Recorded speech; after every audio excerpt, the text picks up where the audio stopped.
प्रभु की पवित्र नाम को महिमा हो। வேத பாட கூட்டத்திலே दोबारा इस शास्त्र की सभा में இந்த வாரத்தில் கேட்ட தேவனுடைய வார்த்தையை மீண்டும் நாம் சற்று ஆழமாக தியானிப்போம். हम इस सप्ताह में जो वचन को सुना है और एक बार हम गहराई से अध्ययन करेंगे। கர்த்தர் உன் பாதைகளை செவ்வைப்படுத்தி நடத்துவார். प्रभु तुम्हें सीधे मार्ग में अगुवाई करेगा। கர்த்தர் நேர்வழியாக நடத்துவார். आमीन। प्रभु तुम्हें सीधे मार्ग में अगुवाई करेगा। விசுவாச பட்டியல்ல கர்த்தர் தேவனுடைய தாசர்களை விசுவாசத்தினாலே அவர்கள் நேர்வழியாக நடத்தப்பட்ட அந்த விசுவாச பட்டியலை பார்க்கிறோம். हम विश्वास के पट्टिया में देख सकता है कि परमेश्वर ने अपने दासों को सीधे मार्ग में अगुवाई किया है। அதை பட்டியலிட்டு காண்பிக்கப்பட்டிருக்கிறது. वो पट्टिया भी हमें दिया है। அங்கே வாசிக்கப்படுகிறது எபிரேயர் 11ஆம் அதிகாரம் 1-2 வசனங்களிலே इब्रानी 11 अध्याय में पहला और दूसरा वचन। விசுவாசமானது நம்பப்படுறவரின் உறுதியும் காணப்படாதவரின் நிச்சயமாய் இருக்கிறது. अब विश्वास आशा की हुई वस्तुओं का निश्चय और अनदेखी वस्तुओं का प्रमाण है। அதனாலே முன்னோர்கள் நற்சாட்சி பெற்றார்கள். क्योंकि इसी के विषय में प्राचीनों की अच्छी गवाही दी गई। சுய புத்தியில் சாயாதபடி அவரை சார்ந்து நற்சாட்சி பெற்றவருடைய பட்டியலை குறித்து விசுவாச பட்டியலை பார்க்கிறோம். हाँ, जो अपने इच्छा पर नहीं, अपने स्वयं बुद्धि पर नहीं, जो कोई परमेश्वर पर निर्भरता रखकर जीवन बिताया, उन लोगों के बारे में यहाँ विश्वास के पट्टिया में लिखा है। அதுதான் விசுவாசமானது நம்பப்படுறவரின் உறுதியும் காணப்படாத நிச்சயமாக இருக்கிறது. विश्वास आशा की हुई वस्तुओं का निश्चय और अनदेखी वस्तुओं का प्रमाण है। அதனாலே முன்னார்கள் நற்சாட்சி பெற்றார்கள். इसी के विषय में प्राचीनों की अच्छी गवाही दी है। அவர்களை தேவன் நேர்வழியாக சரியான பாதையிலே நடத்தியிருக்கிறார். उन लोगों को, प्राचीनों को परमेश्वर सीधे मार्ग में, ठीक मार्ग में अगुवाई किया। நீதிமொழியின் புத்தகம் 3ஆம் அதிகாரம் नीति वचन 3 अध्याय 5வது வசனத்தை வாசித்தால் 5वां वचन। உன் சுயபுத்தி மேல் சாயாமல் உன் முழு இருதயத்தோடும் கர்த்தரில் நம்பிக்கையாயிருந்து உன் வழிகளெல்லாம் அவரை நினைத்துக்கொள், அப்பொழுது அவர் உன் பாதைகளை செவ்வை. ना लेना वरन संपूर्ण मन से यहोवा पर भरोसा रखना। சுயபுத்தியில் சாயாமல் आमीन। हम अपनी समझ का सहारा ना लेना। அவர் சார்ந்து இருக்கக்கூடிய ஒரு இருதயத்தை விசுவாச ஜீவியத்தில் நமக்கு தந்தால்தான் நம்மை நேர்வழியாக நடத்த முடியும். हमारा ये विश्वास के जीवन में हम यहोवा पर निर्भरता रखने वाला मन हमें मिलेगा तो प्रभु भी हमें सीधे मार्ग में अगुवाई करेगा। இங்கே வாசிக்க முடியுது அவர்கள் நற்சாட்சி பெற்றார்கள். यहाँ हम पढ़ रहा है प्राचीनों के बारे में अच्छी गवाही दी गई। பழைய ஏற்பாட்டில் உள்ள அந்த பரிசுத்தவான்களை குறித்து வேதம் சொல்கிறது அவர்கள் நற்சாட்சி பெற்றார்கள். पुराना नियम के पवित्र दासों के बारे में शास्त्र कहता है उन लोग के बारे में अच्छी गवाही हुई था। அவர்களை எடுத்து சொல்வதற்கு அந்த விசுவாச பட்டியலில் சொல்வதற்கு முன்பாக ये लोग के बारे में ये पट्टिया में लिखने से पहले நம்மை அங்கே சொல்லப்பட்டிருக்குது 3வது வசனத்தில். 3 वचन में हमारे बारे में भी दिया। விசுவாசத்தினாலே நாம் உலகம் தேவனுடைய வார்த்தையினால் உண்டாக்கப்பட்டதென்று இவ்விதமாய் காணப்படுறவர்கள் தோன்றப்படுவைகளால் உண்டாகவில்லை என்றும் அறிந்திருக்கிறோம். विश्वास ही से हम जान जाते हैं कि सारी सृष्टि की रचना परमेश्वर के वचन के द्वारा हुई है, पर यह नहीं कि जो कुछ देखने में आता है वह देखी हुई वस्तुओं से बना हो। உலகம் தேவனுடைய வார்த்தையினால் உண்டாக்கப்பட்டதென்றும் இவ்விதமாய் காணப்படுறவைகள் தோன்றப்படுறவைகளால் உண்டாகவில்லை என்றும் அறிந்திருக்கிறோம். हम जानता है कि सारी सृष्टि की रचना परमेश्वर के वचन के द्वारा हुई है, पर यह नहीं कि जो कुछ देखने में आता है वो देखी हुई वस्तुओं से बना रहे. புது புது கண்டுபிடிப்புகள் வந்து கொண்டே இருக்கிறது. ऐसे कई नए नए चीजों को खोज करता है. हालेलुया. हालेलुया. ஆனால் அவைகளினால் உண்டாகவில்லை. परंतु उसी के द्वारा ऐसा सृष्टि नहीं हुआ. காணப்படுறவைகள் தோண்டப்படுறவைகளால் உண்டாகவில்லை என்று அறிந்திருக்கிறோம். आमीन. क्योंकि ये नहीं कि जो कुछ देखने में आता है वह देखी हुई वस्तुओं से बना हो. தேவனுடைய வார்த்தையினால் உண்டாக்கப்பட்டிருக்கிறதை நாம் விசுவாசிக்கிறோம். आमीन. हम ये विश्वास करता है जो कुछ हम देखता है सब सारी सृष्टि की रचना परमेश्वर के वचन के द्वारा हुआ. அப்ப தேவனுடைய வார்த்தை கொண்டுதான் இந்த பூமியை சிருஷ்டித்தார். परमेश्वर अपने वचन के द्वारा ही इस पृथ्वी को सृष्टि किया. ஆகவே அவர்கள் தேவனுடைய வார்த்தையிலே சாய்ந்து ஓடக்கூடிய ஓட்டம்தான் நேர்வழியாக நடத்தக்கூடிய ஓட்டம். इसलिए वो प्राचीनों परमेश्वर पर निर्भरता रखकर वो लोग जीवन बिताया हो, इसलिए सीधे मार्ग में पहुंचा गया. விசுவாச மார்க்கம் நம்முடைய மார்க்கம். हमारा मार्ग विश्वास का मार्ग. நம்முடைய மார்க்கம் எப்படிப்பட்ட மார்க்கம்? हमारा मार्ग कैसा है? விசுவாச மார்க்கம். विश्वास का मार्ग. அல்லேலூயா. हालेलुया. நம்முடைய மார்க்கம் விசுவாச மார்க்கம். हमारा मार्ग विश्वास का मार्ग. அந்த மார்க்கத்திலே தான் நாம் ஓடிக்கொண்டிருக்கிறோம். उसी मार्ग में हम दौड़ रहा. ஆண்டவருடைய நாமத்துக்கு மகிமை உண்டாகும். प्रभु की नाम की महिमा हो. பல மார்க்கங்கள் இருக்கிறது. और कई मार्ग है, ஆனால் நம்முடைய மார்க்கம் விசுவாச மார்க்கம். परंतु हमारे मार्ग विश्वास का मार्ग है. அந்த மார்க்கத்திலே நாம் போய்க்கொண்டிருக்கிறோம். उसी मार्ग में हम दौड़ रहा है. விசுவாச மார்க்கத்தார் எவர்களோ அவர்கள் ஆபிரகாமின் சந்ததி என்று பார்க்கிறோம் கலாத்திய நிருபத்தில். आमीन. हम गलातियों के पत्र में पढ़ सकता है कि जो कोई विश्वास के मार्ग में रहता है वो ही अब्राहम के संतान है. வேதம் சொல்லுகிறது, शास्त्र कहता है. அங்கே கலாத்தியர் 3:7 வாசிக்கிறோம். गलातियों 3 अध्याय 7वां वचन. விசுவாச மார்க்கத்தார் எவ்வளோ அவர்களே ஆபிரகாமின் பிள்ளைகள் என்று அறிவீர்களாக. अतः ये जान लो कि जो विश्वास करने वाला है वो ही अब्राहम की संतान है. 6வது வசனம் சொல்லுது, அந்தபடி ஆபிரகாம் தேவனுடைய விசுவாசத்தால் அவனுக்கு நீதியாக எண்ணப்பட்டது. 6वां वचन. अब्राहम ने तो परमेश्वर पर विश्वास किया और यह उसके लिए धार्मिकता गिनी गई. மேலும் தேவன் விசுவாசத்தாலே புறஜாதிகளை நீதிமாக்குறார் என்று வேதம் முன்னாக கண்டு உனக்குள் சகல ஜாதிகளும் ஆசீர்வதிக்கப்படும் என்று ஆபிரகாமுக்கு சுவிசேஷமாக முன்னறிவித்தது. और पवित्र शास्त्र ने पहले ही से ये जानकर कि परमेश्वर अन्य जातियों को विश्वास से धर्मी ठहराया, भले ही से अब्राहम को यीशु समाचार सुना दिया कि तुझसे सब जातियां आशीष पाएंगी. அந்தபடி விசுவாச மார்க்கத்தால் விசுவாசமுள்ள ஆபிரகாமுடைய ஆசீர்வதிக்கப்படுகிறார்கள். इसलिए जो विश्वास करने वाला है वे विश्वास अब्राहम के, वो विश्वासी अब्राहम के साथ आशीष पाते हैं. பரிசுத்த வேதாமத்திலே நிறைய மார்க்கத்தை குறித்து சொல்லப்பட்டிருக்கிறது. हमारे पवित्र शास्त्र में कई मार्ग के बारे में लिखा है. அதாவது நாம் வாசித்தோம் விசுவாச மார்க்கம். हमें अभी पढ़ा ये विश्वास का मार्ग है. இன்னும் வேதத்திலே மத்தேயு 21:32 வாசிக்கிறோம் நீதியின் மார்க்கம். और मत्ती सुसमाचार 21वां अध्याय में 25वां वचन कहता है धर्म का मार्ग है. 2 பேதுரு 2:21 வாசிக்கிறோம், அதுவும் நீதியின் மார்க்கம் என்று और சொல்லப்பட்டது. दूसरा पत्रस 2 अध्याय 21वां वचन में भी लिखा है धर्म का मार्ग है. இன்னும் சங்கீத புத்தகம் 16ஆம் அதிகாரத்தில் வாசித்தால் ஜீவ மார்க்கம் என்று और சொல்லப்பட்டிருக்கிறது. भजन संगीता 16 अध्याय में जीवन के मार्ग के बारे में दिया.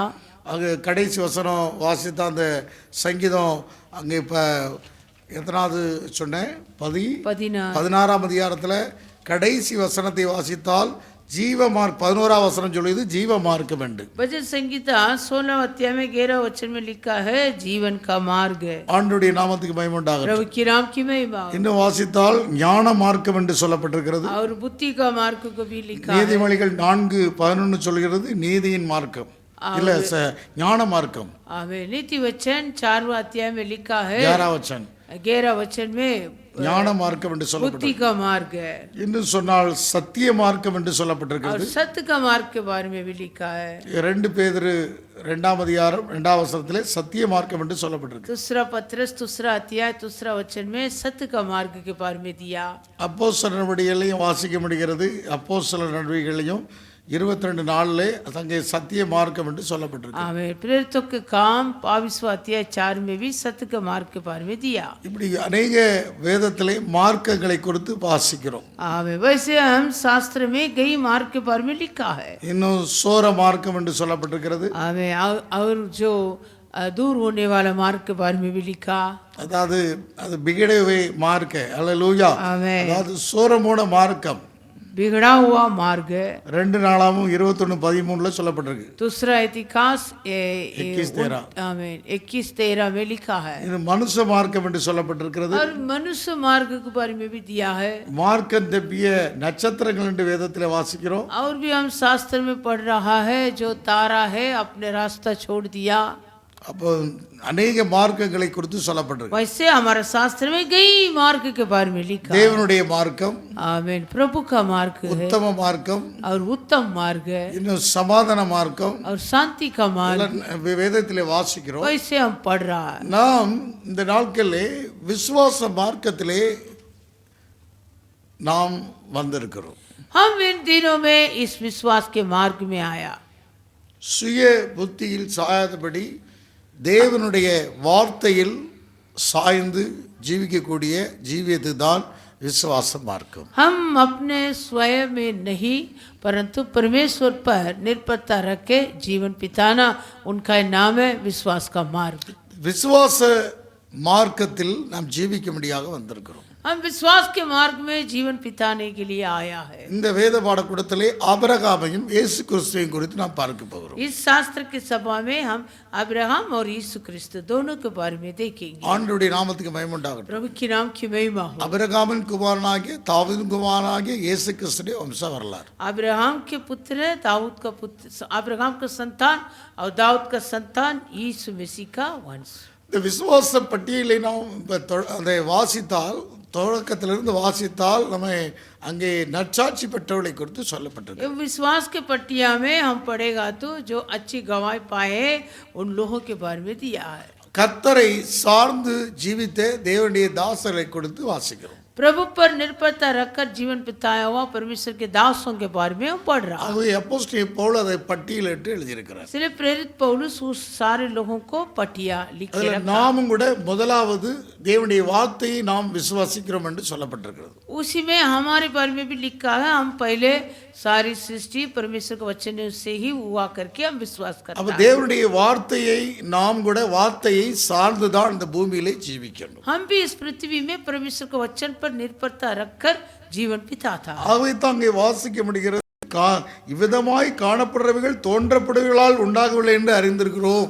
आमेन. इसलिए वो इब्रानी 11 अध्याय में तीसरा वचन में लिखा कि ये नहीं कि जो कुछ देखने में आता है वो देखी हुई वस्तुओं से बना हो. இப்போ தேவன் இங்கே பாருங்க நமக்கு முன்னோடிகளாக தேவனுடைய தாசர்களை தேவனுடைய தலைவர்களை குறித்து இங்கே பட்டியலிடப்பட்டிருக்கிறது.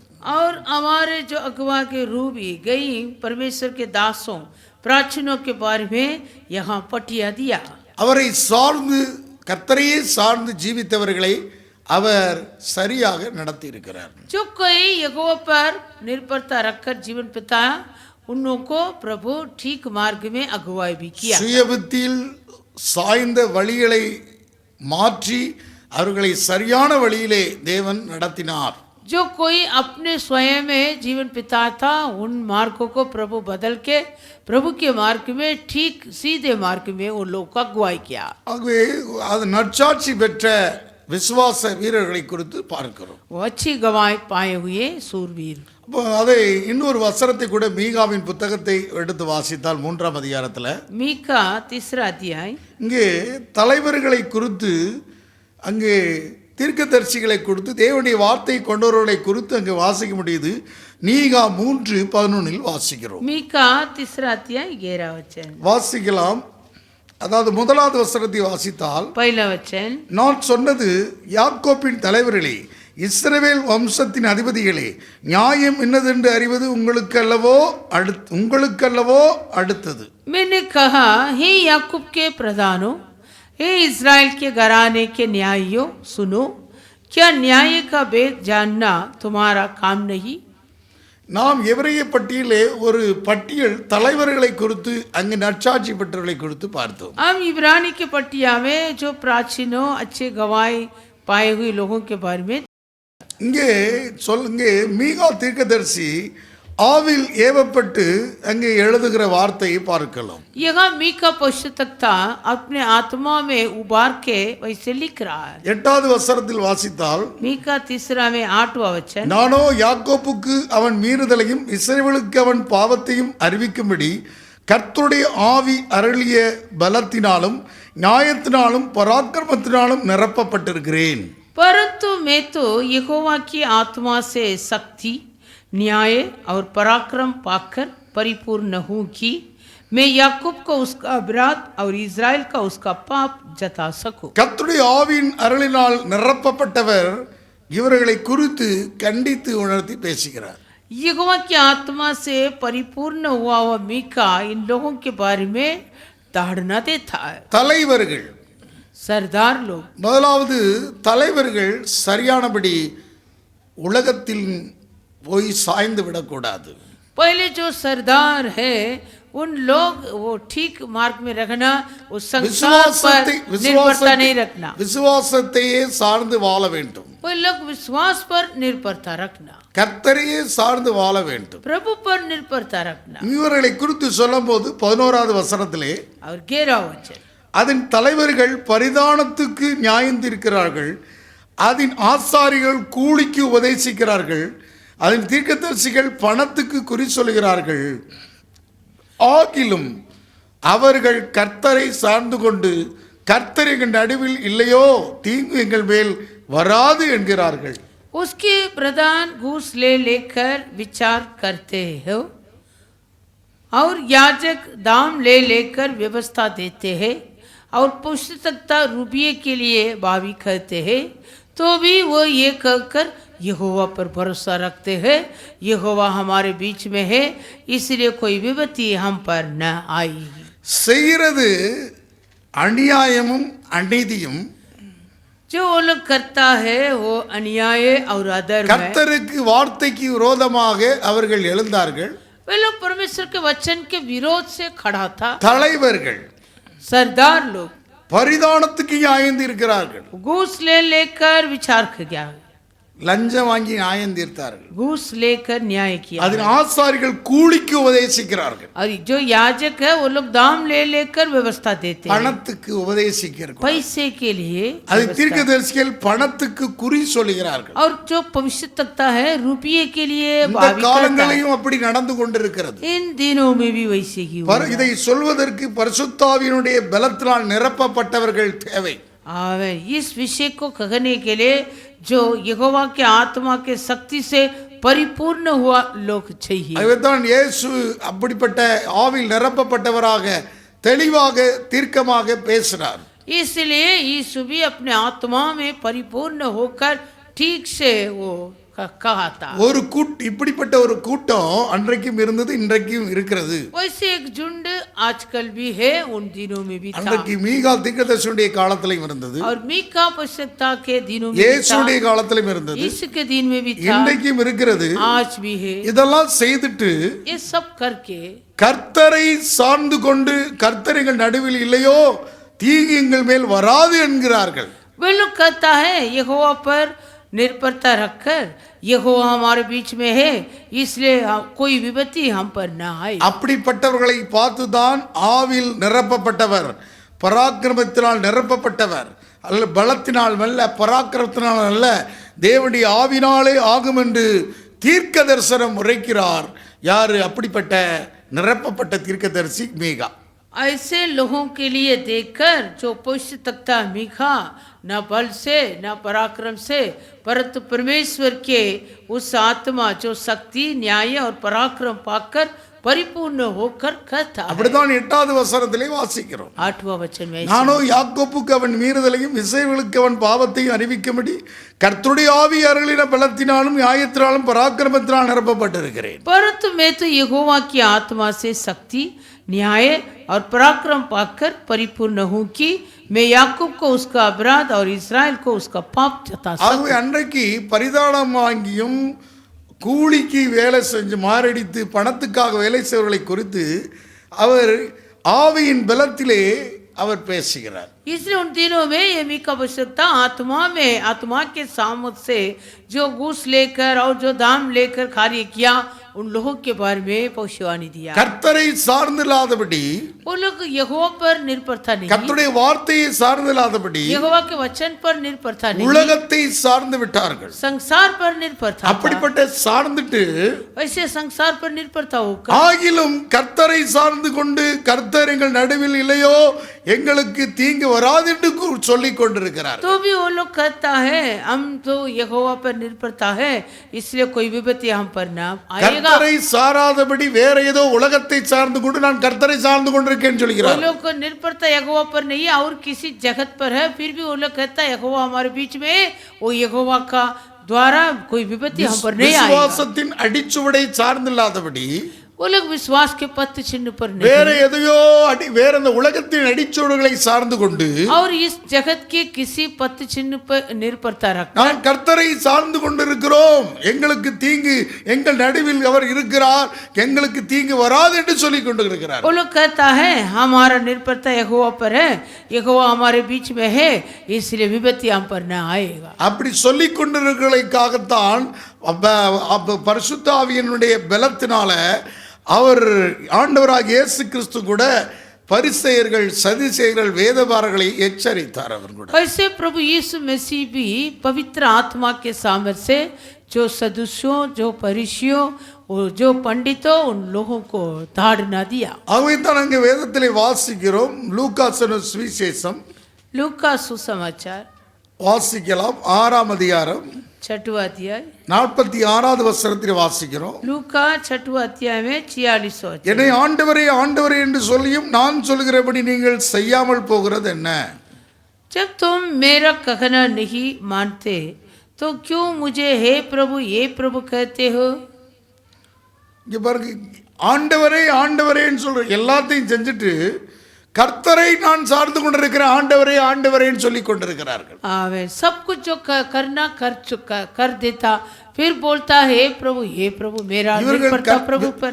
கர்த்தரை சார்ந்தில்லாதபடி ये लोग प्रभु पर निर्भरता बिना உலகத்தை சார்ந்து பணத்திற்காக வேலை செய்தார்கள். जगत पर निर्भरता रखकर पैसे के लिए काम किया. அங்கே மீகால வாசித்தோம். मीका में पढ़ा. அதை போல ஆண்டவருடைய வார்த்தையை தள்ளிவிட்டு वैसे प्रभु के वचन को दूर करके லூக்கா 6:46 வாசிக்கிறோம். लूका 6:46 கர்த்தருடைய வார்த்தையை சார்ந்தில்லாமல் प्रभु पर निर्भरता बिना ஆண்டவரே ஆண்டவர் என்று சொல்லியும் நான் சொல்கிறபடி நீங்கள் செய்யாமல் போறது என்ன? जब तुम मेरा कहना नहीं मानते तो क्यों मुझे हे प्रभु कहते हो? இப்போ கர்த்தர் செய்யறதெல்லாம் செஞ்சுட்டு நான் கர்த்தரை சார்ந்து இருக்கிறேன் ஆண்டவரே ஆண்டவரே. जो करना सब कुछ कर लेता, फिर बोलता मेरा निर्भरता यहोवा पर है, हे प्रभु कहता. அப்படிப்பட்டவர்களுக்கு தான் அங்கே ஒரு ஓமையை சொன்னார் இயேசு. इसलिए ऐसे लोगों के लिए यीशु एक லூக்கா दृष्टांत 6:47 வாசிக்கிறோம். लूका 6वां अध्याय में என்னிடத்தில் வந்து என் வார்த்தையை கேட்டு அவளும்படி செய்கிறவன் யாருக்கு ஒப்பா இருக்கிறான் என்று உங்களுக்கு காண்பிக்கிறேன். 47 जो कोई मेरे पास आता है और मेरी बातें सुनकर उन्हें मानता है, मैं तुम्हें बताता हूँ कि वह किसके समान है. ஆழமாய் தோண்டி கற்பாறையின் மேல் அஸ்திவாரம் போட்டு வீடு கட்டுற மனுஷனுக்கு ஒப்பா இருக்கிறான்.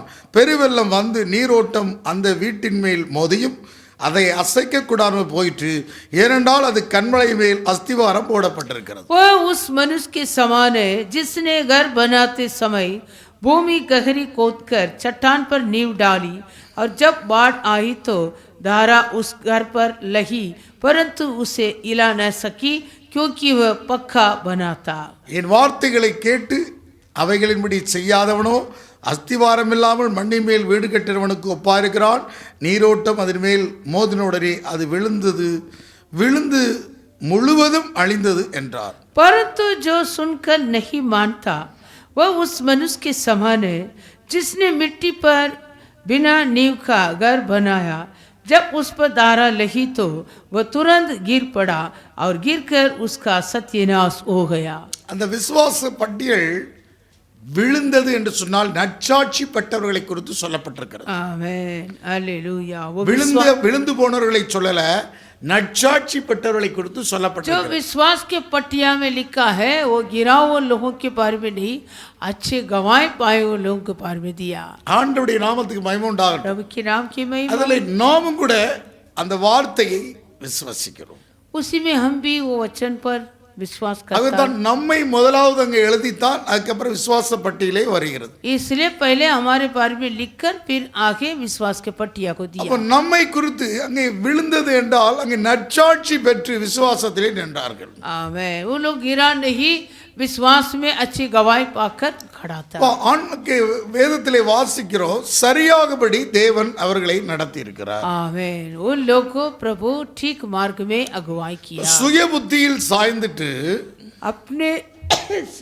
अपने स्वयं में निर्भरता रखकर கர்த்தாவே ஆண்டவரே ஆண்டவரே என்று சொல்லிக்கொண்டு நாங்கள் உம்மைத்தான் சார்ந்திருக்கிறோம் என்று சொல்லிக் கொண்டிருக்கிற ஒரு கூட்டம் உண்டு. ऐसे एक झुंड है, मैं तो मेरा निर्भरता प्रभु पर है बोलकर हे प्रभु कहता है।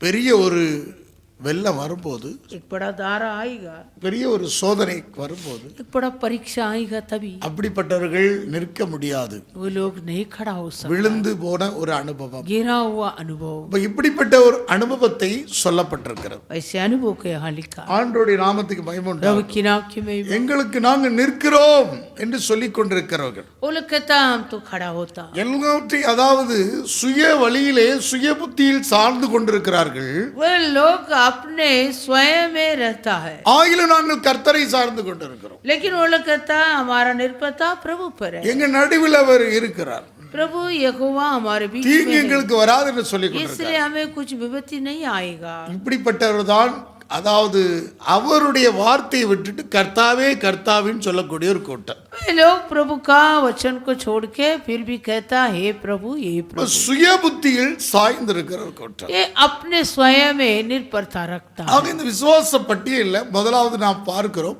ஆபிரகாம் விசுவாசத்தின் தகப்பன். और विश्वास के पटिया में हम पहले जो देखता अब्राहम वो विश्वास के पिता அந்த है। விசுவாச மார்க்கத்தை எவர்களோ அவர்கள் ஆபிரகாமின் சந்ததி. और जितने लोग विश्वास के मार्ग में रहता वो सब अब्राहम के संतान है। வேதம் முன்னாக நம்மையும் கண்டிருக்கிறது.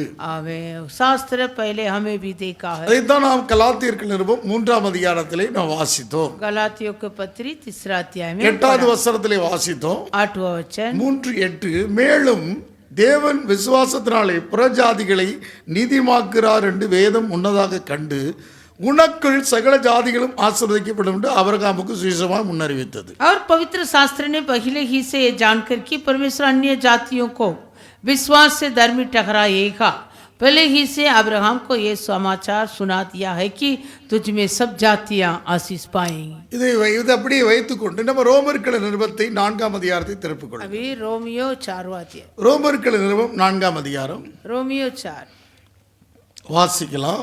पढ़ेंगे 13வது வசனத்திலிருந்து வாசித்தால் 13 वचन से। அன்றியும் உலகத்தை சுதந்திரிப்பான் என்கிற வாக்குத்தத்தம் ஆபிரகாமுக்காவது அவன் சந்ததிக்காவது நியாயப்பிரமாணத்திலாவது கிடையாமல் விசுவாசத்தினால் வர நீதியினால் கிடைத்தது. क्योंकि वह प्रतिज्ञा की वह जगत का वारिस होगा, न अब्राहम को न उसके वंश को व्यवस्था के द्वारा दी गई थी, परंतु विश्वास की धार्मिकता के द्वारा मिली। ஆண்டவருடைய நாமத்துக்கு மகிமை உண்டாகட்டும். प्रभु के नाम की महिमा हो। அல்லேலூயா. हालेलुया। இங்கே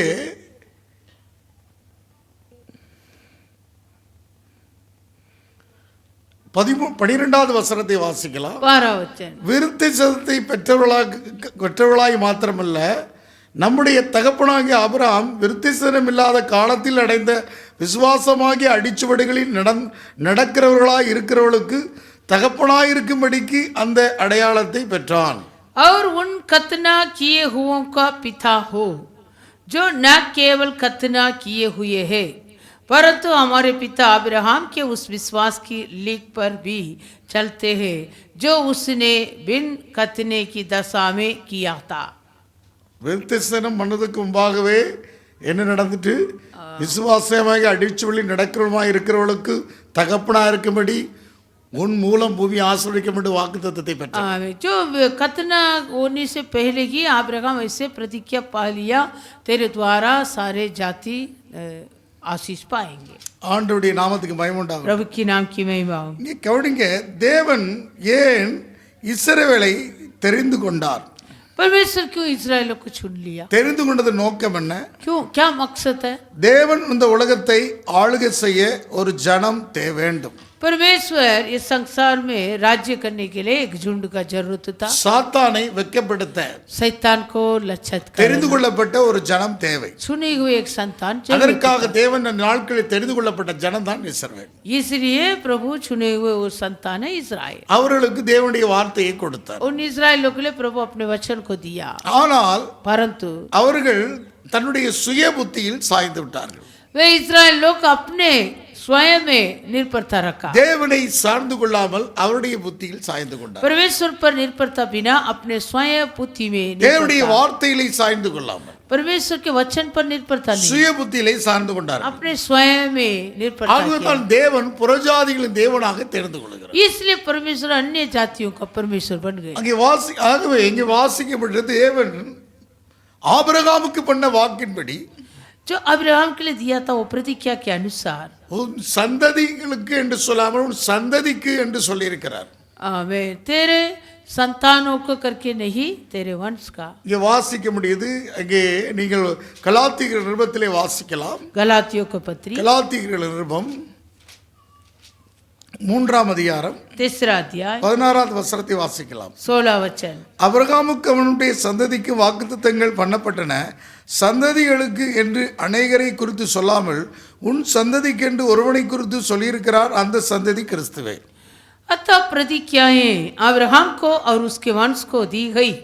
वह ये नहीं कहता वंशों को, जैसे बहुतों के विषय में कहा, पर जैसे एक के विषय में की, तेरे वंश को, और वह मसीह है। அதை தாங்க வாசிக்க முடிகிறது. ஆதியாம புத்தகத்திலே வாசித்தால், उत्पत्ति के किताब में, ஆதியாம புத்தகம் उत्पत्ति के किताब 15ஆம் அதிகாரம் 15वां अध्याय வாசிப்போம்.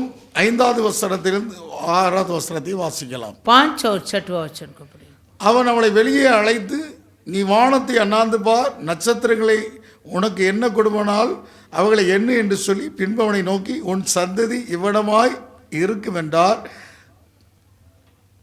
और उसने उसको बाहर ले जा के कहा, आकाश की ओर दृष्टि करके तारहन को गिन, क्या तू उनको गिन सकता है? फिर उसने उससे कहा, तेरे वंश ऐसे ही होगा। அப்ப சந்ததி இவ்விடமாய் இருக்கும் என்று சொல்கிறார். आमीन, तेरे वंश ऐसे ही होगा। அவ்வளவு வானத்து நட்சத்திரத்தை பாரு, கடற்கரை பாரு, आकाश के तारहन को गिनो, देखो, और समुद्र के बालू को। கர்த்தரை விசுவாசித்தான், அது அவனுக்கு நீதியாக எண்ணப்பட்டது. वो यहोवा पर विश्वास किया, इसलिए वो उनका धर्मी गिना। ரோமர்கள் நிருபம் 4ஆம் அதிகாரத்தை எடுத்துக்கொள்வோம். रोमियो 4वां अध्याय 15வது வசனத்தை வாசிப்போம். 15 वचन। வாசிப்போம். व्यवस्था तो क्रोध उपजाती है, மேலும் நியாயப்பிரமாணம் கோபாக்கினை உண்டாக்குறது இல்லை. ரோமர்கள் 4ஆம் அதிகாரம் 16வது வசனம் 16 वचन। 14வது வசனத்தை வாசிக்கலாம். 14. நியாயப்பிரமாணத்தை சார்ந்தவர்கள் சுதந்திரவாளியானதால் விசுவாசம் வீணாப்பும் வாக்குத்தத்தமும் அவமாகும். 14 वचन। क्योंकि यदि व्यवस्था वाले वारिस है तो विश्वास व्यर्थ और प्रतिज्ञा निष्फल ठहरी। தேவன் அன்றைக்கு ஆதியாமத்திலே தேவன் வாக்குப்படினவர். उत्पत्ति के किताब में परमेश्वर प्रतिज्ञा दिया, அந்த வாக்குத்தத்தத்தை வீணாக்காதல்ல. वो प्रतिज्ञा व्यर्थ नहीं हो। நியாயப்பிரமாணத்தை சார்ந்தவர்கள் சுதந்திரவாளியானால் यदि व्यवस्था वाले वारिस हो तो நாமும் கூட இந்த நாளுக்கு சுதந்திரவாளியாக இருக்கிறோம். हम भी इन दिनों में वारिस நாமும் நமக்கு அப்பா பிதா என்று கூப்பிடக்கூடிய ஒரு அதிகாரத்தை தந்திருக்கிறார். हमें भी वैसे अधिकार दिया है, हे अप्पा हे पिता पुकार அது யார் மூலமாக கிடைத்தது? वो हमको किसके द्वारा मिला? இயேசு கிறிஸ்து மூலமாக. यीशु मसीह के द्वारा मिला. அந்த இயேசுவின் மூலமாக அந்த ஆவியை பெற்றிருக்கிறோம். वो यीशु के द्वारा हम उस आत्मा पाया. அப்படிதான் நம்ம வாசிச்சோம். கலாத்திய நிருபத்தில் வாசிக்கிறோம். गलातियों के அவருடைய ஆவி நமக்கு தந்திருக்கிறார். वो अपने आत्मा को हमें दिया. கலாத்தியர் 4:6 வாசித்தோம். அப்படியாக गलातियों 4:6 5 மேலும் நீங்கள் புத்திரராக இருக்கக்கூடினால் அப்பா பிதா என்று கூப்பிடத்தக்க தேவன் தமது குமாரனுடைய ஆவியை உங்கள் இருதயங்களிலே அனுப்பினார். और तुम जो पुत्र हो इसलिए परमेश्वर ने अपने पुत्र के आत्मा को जो हे अप्पा हे पिता कहकर पुकारता है हमारे हृदयों में भेजा है. அப்ப அந்த சந்ததி யாரு? அந்த கிறிஸ்து மூலமாக நமக்கும் புறஜாதிகளுக்கு தரிசனமாக அந்த சந்ததியாக நாமும் மாற்றப்பட்டிருக்கிறோம். आमीन. वो वंश कौन है? वो यीशु मसीह के द्वारा जो अन्य जातियों को दर्शन हम भी आशीष पाया.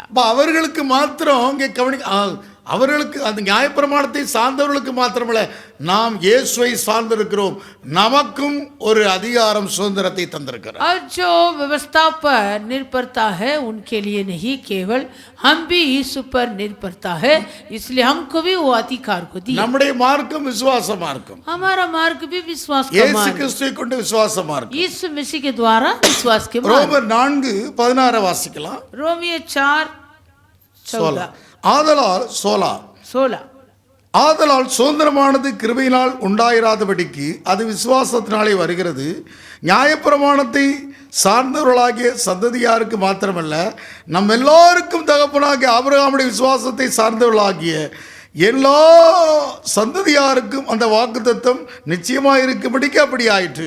इसी कारण प्रतिज्ञा विश्वास पर आधारित है कि अनुग्रह की रीति पर हो कि वह उसके सब वंशजों के लिए दृढ़ हो, न कि केवल उसके लिए जो व्यवस्था वाला है, वरन उनके लिए भी जो अब्राहम के समान विश्वास वाले हैं, वही तो हम सबका पिता है. அநேக ஜாதிகளுக்கு உன்னை தகப்பனாக ஏற்படுத்தினேன் என்று எழுதியிருக்கபடி அவன் தான் விசுவாசித்தோருமாய் மருத்துவரை உயிர்ப்பித்து இல்லாதவர்களை இருக்கிறவளை போல அழைக்கிறவளாய் இருக்கிற தேவனுக்கு முன்பாக நம்ம எல்லாருக்கும் தகப்பனானான். 17 जैसा लिखा है, मैंने तुझे बहुत सी जातियां का पिता ठहराया है उस परमेश्वर के सामने जिस पर उसने विश्वास किया और जो मरे हुओं को जिलाता है और जो बातें है कि नहीं उनका नाम ऐसे लेता है कि मानो वे है.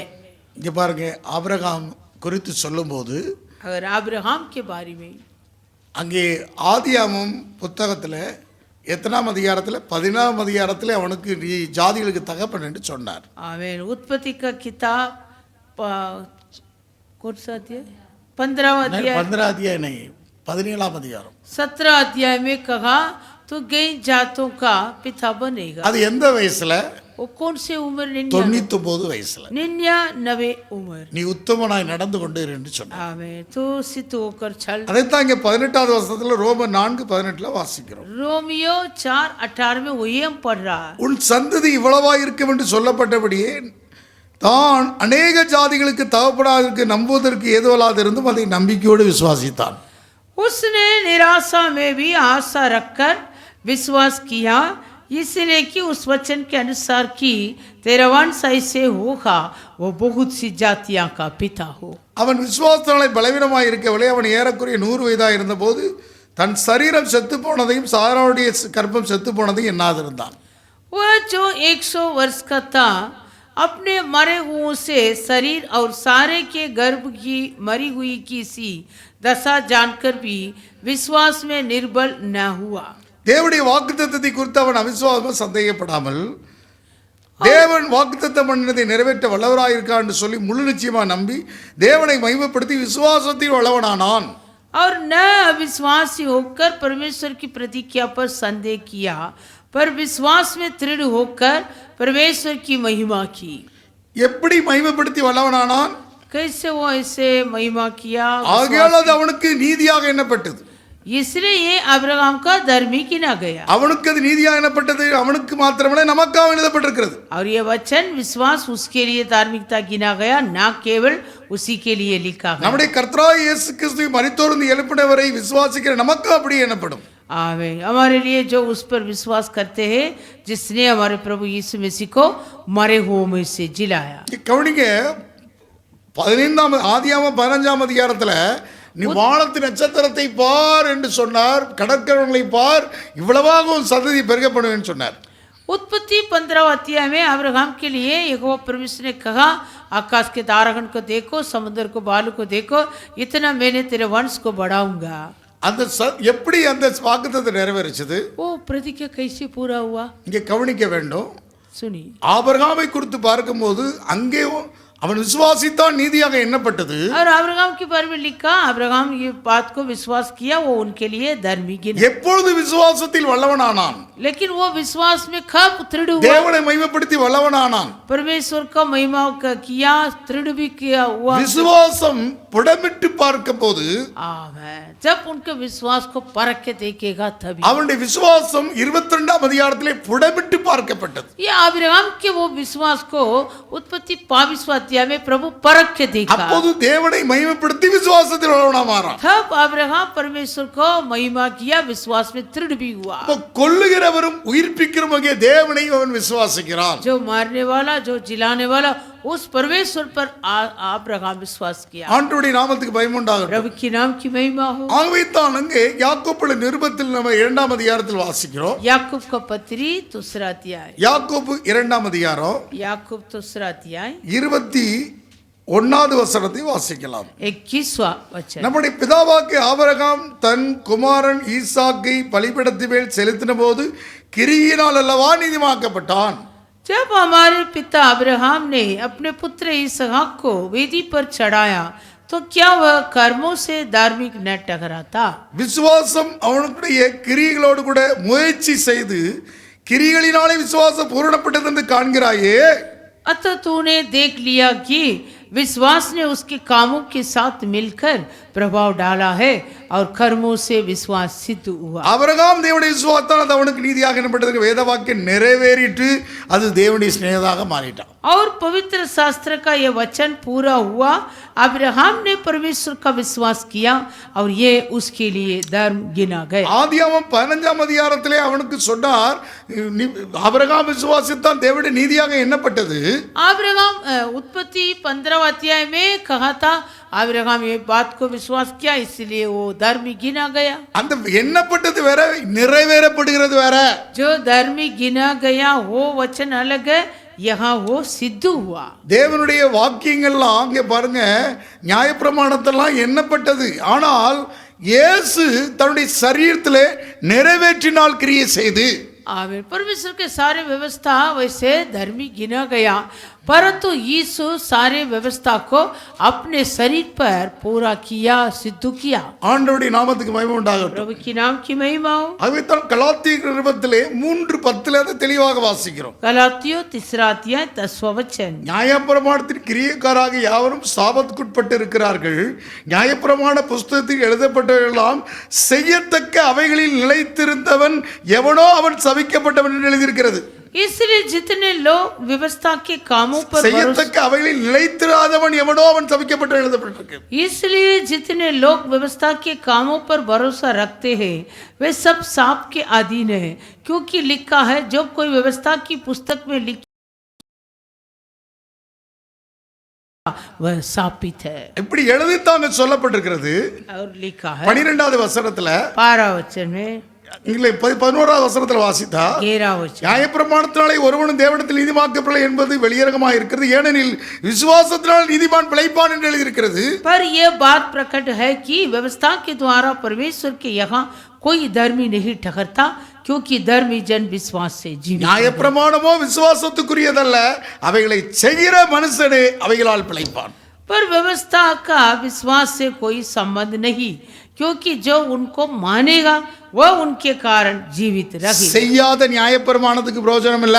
இயேசு நியாயப்பிரமாணத்தை அழிக்கல்ல, தன்னுடைய சரீரத்திலே நிறைவேற்றினார். यीशु व्यवस्था को लोप करने के लिए नहीं, वो अपने शरीर में व्यवस्था को पूरा किया। 13வது வசனத்தில் வாசிக்கிறோம், 13 वचन, மரத்திலே தூக்கப்பட்டவனும் சபிக்கப்பட்டவனும் எழுதியிருக்கிறபடி கிறிஸ்து நமக்காக சாபமாகி நியாயப்பிரமாணத்தின் சாபத்திற்கு நம்மை நீங்களாக்கி மீட்டுக் கொண்டார். मसीह ने जो हमारे लिए शापित बना, हमें मोल लेकर व्यवस्था के साप से छुड़ाया, क्योंकि लिखा है कि जो कोई काट पर लड़काया जाता है वो शापित है। செய்ய முடியாத அந்த வார்த்தையை, கிரியா பிரமாணத்தை கிரியை செய்ததுதான், காண்பித்ததுதான் விசுவாச பிரமாணம். जो काम बिना व्यवस्था था, वो व्यवस्था को काम करके दिखाया, वो ही विश्वास की व्यवस्था। தன்னுடைய சரீரத்தில் நிறைவேற்றினார் அவர். यीशु अपने शरीर में पूरा किया। அதுதான் செய்யாதது, அவ்வளவு செய்ய முடியாத இருந்த பிரமாணத்தை தன் சரீரத்திலே கிரியை செய்து முடித்தார் அவர். जो काम करने नहीं होता था, वो व्यवस्था को यीशु वो सारी व्यवस्था को अपने शरीर में पूरा किया। அதுதான் ரோமர் 3:27 வாசிக்கிறோம். रोमियो 3 अध्याय 27 वचन। இப்படி இருக்க மேன்மை பாராட்டுவது எங்கே? அது நீக்கப்பட்டதே. எந்த பிரமாணத்தினாலோ கிரியா பிரமாணத்தினாலேயோ அல்ல, விசுவாச பிரமாணத்தினாலே. तो गमन करना कहाँ रहा? उसकी तो जगह ही नहीं। कौन सी व्यवस्था के कारण से? क्या कर्मों की व्यवस्था से? नहीं, वरन विश्वास की व्यवस्था के இங்க பாருங்க, கிரியை செய்யாத பிரமாணம் கிரியா பிரமாணம், நியாய பிரமாணம் கிரியா பிரமாணமாவே இருந்துச்சு. जो व्यवस्था था वो कर्म बिना व्यवस्था था, ஆனால் परंतु அதை கிரியை செய்தார் ஆண்டவராகிய இயேசு. प्रभु यीशु मसीह काम किया, வார்த்தையை தன் சரீரத்திலே நிறைவேற்றினார். அதுதான் விசுவாச பிரமாணம். वो वचनों को अपने शरीर में पूरा किया, वो ही विश्वास की व्यवस्था। ஆகவேதான் மரத்திலே தூக்கப்பட்டவன் எவனும் சபிக்கப்பட்டு எழுதியிருக்கிறபடி கிறிஸ்து நமக்காக சாபமாக நியாய பிரமாணத்தின் சாபத்துக்கு நம்மை நீங்களாக்கி விட்டார். आमीन। इसलिए जैसे लिखा है, जो कोई काट में लड़काया गया वो शापित है, वैसे प्रभु हमारे लिए वो व्यवस्था के लिए शापित बना, हमें छुटकारा दिया। தேவன் எவ்வளவு பிரமாணத்தை கொடுத்தார். परमेश्वर कितने व्यवस्था को दिया। அதெல்லாம் அவர்கள் அதை அவரை சார்ந்து வாழாமல் வேற எதையோ சார்ந்து வாழ்ந்தார்கள். वो व्यवस्था में वो लोग परमेश्वर पर निर्भरता बिना और किसी पर ஆனால் இயேசு முடிவு வரைக்கும் அவரை சார்ந்துட்டார். परंतु यीशु अंत तक वो पिता पर निर्भरता रखा, அவரையே சார்ந்து வாழ்ந்தாருங்க. पिता पर निर्भरता। யோவான் சுவிசேஷத்திலே வாசிக்கிறோம் 5:19, यूहन्ना सुसमाचार 5:19, அப்பொழுது இயேசு அவரை நோக்கி, மெய்யாகவே நான் உங்களுக்கு சொல்கிறேன், பிதாவானவர் செய்ய குமாரன் காண்கிறதோ அதை என்று வேறொன்றையும் தாமாக செய்ய மாட்டார். அவர் எவைகளை செய்கிறாரோ அவைகளையே குமாரன் அந்தபடி செய்கிறார். इस पर यीशु ने उनसे कहा, मैं तुमसे सच सच कहता हूँ, पुत्र आपसे कुछ नहीं कर सकता, केवल वो जो पिता को करते देखता है, क्योंकि जिन जिन कामों को वह करता है उन्हें पुत्र भी उसी रीति से करता है। யோவானுக்கு சுவிசேஷம் முழுவதும் நீங்கள் வாசித்து பார்த்தா, और ये यूहन्ना सुसमाचार पूरा पढ़ेगा तो சுயமா அவர் செய்யல, यीशु अपने स्वयं कुछ नहीं किया, சுயமா பேசல, अपने आप नहीं बात किया, சுயமா நான் வரல, मैं अपने आप नहीं आया, சுயமா உபதேசிக்கல, मैं अपने आप उपदेश नहीं दिया। இதுக்கெல்லாம் வார்த்தையை நீங்க எழுதி கொள்ளுங்கள். யோவான் 5:30 வாசிக்கிறோம். यूहन्ना 5:30 நீங்கள் வாசிக்க முடியாது. யோவானுக்கு சுவிசேஷத்திலே 6:38 வாசிக்கிறோம். और यूहन्ना 6:38, யோவான் 8:28 வாசிக்கிறோம். यूहन्ना 8:28, யோவான் 7:28 வாசிக்கிறோம். यूहन्ना 7:28, யோவான் சுவிசேஷம் 12:44 வாசிக்கிறோம். यूहन्ना 12:48, யோவான் 14:10 வாசிக்கிறோம். यूहन्ना 14:10। இந்த வசனங்களை எல்லாம் வாசித்தால் ये सारे वचनों में அவர் சுய புத்தியில் சாயவில்லை, वो अपने आप निर्भरता नहीं, சுயமாய் செய்யவில்லை, अपने आप कुछ नहीं किया, சுயமாய் பேசவில்லை, अपने आप बात नहीं किया, சுயமாய் வரவில்லை, अपने आप नहीं आया, சுயமாய் अपने உபதேசிக்கவில்லை, आप उपदेश அவரையே சார்ந்து கொண்டார். परमेश्वर पर निर्भर था। அவைத்தான் நான் அவர் பிதாவானவர் செய்ய குமாரன் காண்கிறது எதுவோ அதை என்று வேறொன்றையும் தாமாக சுயமாக செய்ய மாட்டார். जिन जिन कामों को पिता करता है उन्हें पुत्र भी उसी रीति से करता है, पुत्र आप कुछ नहीं किया। அவர் எவைகளை செய்கிறாரோ அவைகளை குமாரன் அந்தபடி செய்கிறார். जो काम पिता करने पुत्र देखा वो ही किया। பிலாத்து சொல்லும்போது, और पिलातुस ने पूछा, என்ன நியாயம் இருக்கும், என்கிட்ட தான் அதிகாரம் இருக்கு. मेरे पास तुझे न्याय करने के लिए मेरे पास अधिकार है। இயேசு சொன்னார், பரத்திலிருந்து கொடுக்கப்பட்ட அவளியே உமக்கு ஒரு அதிகாரம் இல்லைன்றார். आमीन। इसलिए इसने कहा, यदि ऊपर से तुम्हें नहीं देगा तो तेरे लिए कुछ भी अधिकार नहीं। யோவான் 19ஆம் அதிகாரத்துல வாசிக்கிறோம், यूहन्ना 19वां अध्याय 10வது வசனத்துல, 10वां वचन, பிலாத்து நீ என்னோடு கூட பேசுறது இல்லையா? உன்னை சிலுவையில் அறை எனக்கு அதிகாரம் உண்டு, உன்னை விடுதலை பண்ண எனக்கு அதிகாரம் உண்டு, உனக்கு தெரியாதா என்றார்கள். इस पर पिलातुस ने उससे कहा, मुझसे क्यों नहीं बोलता? क्या तू नहीं जानता कि तुझे छोड़ देने का अधिकार मुझे है और तुझे क्रूस पर चढ़ाने का भी मुझे अधिकार है. இயேசு பிரயத்தனமாக பரத்திலிருந்து உமக்கு கொடுக்கப்படாதிருந்தால் என் மேல் உமக்கு ஒரு அதிகாரம் இல்லை. ஆனபடினாலே என்னை உம்மிடத்தில் ஒப்பு கொடுத்தவனுக்கு அதிக பாவம் உண்டு என்று சொல்கிறார். यीशु ने उत्तर दिया, यदि तुझे ऊपर से न दिया जाता तो तेरे मुझ पर कुछ अधिकार न होता. इसलिए जिसने मुझे तेरे हाथ पकड़वाया है उसका पाप अधिक है. இங்க பாருங்க, எந்த சூழ்நிலையும் அதிலிருந்து மனுஷனை சார்ந்து உலகத்தை சார்ந்து அவர் ஜீவிக்கவில்லை. किसी परिस्थिति में भी यीशु किसी मनुष्य पर और किसी जगत पर निर्भरता नहीं. கடைசியில கூட ஆத்ம வியாகுலப்பட்டு போயிருக்கிறார். अंत में यीशु का प्राण व्याकुल हुआ. அப்படிப்பட்ட வேளையிலும் கூட उसी समय में भी என் ஆத்மா வியாகுலமாக கலங்கி கொண்டிருக்கிறது என்று சொல்கிறார். मेरे प्राण व्याकुलता में है. இந்த வேளையில் என்னை ரட்சிப்பேன் என்று சொல்வேனோ, ஆகிலும் இதற்காக இந்த வேலைக்குள் வந்தேன். क्या मैं क्या कहूँ, इस गाड़ी से मुझे बचा नहीं, इस विषय के लिए मैं आया हूँ, இந்த வேலைக்குள்ளே வந்தேன்.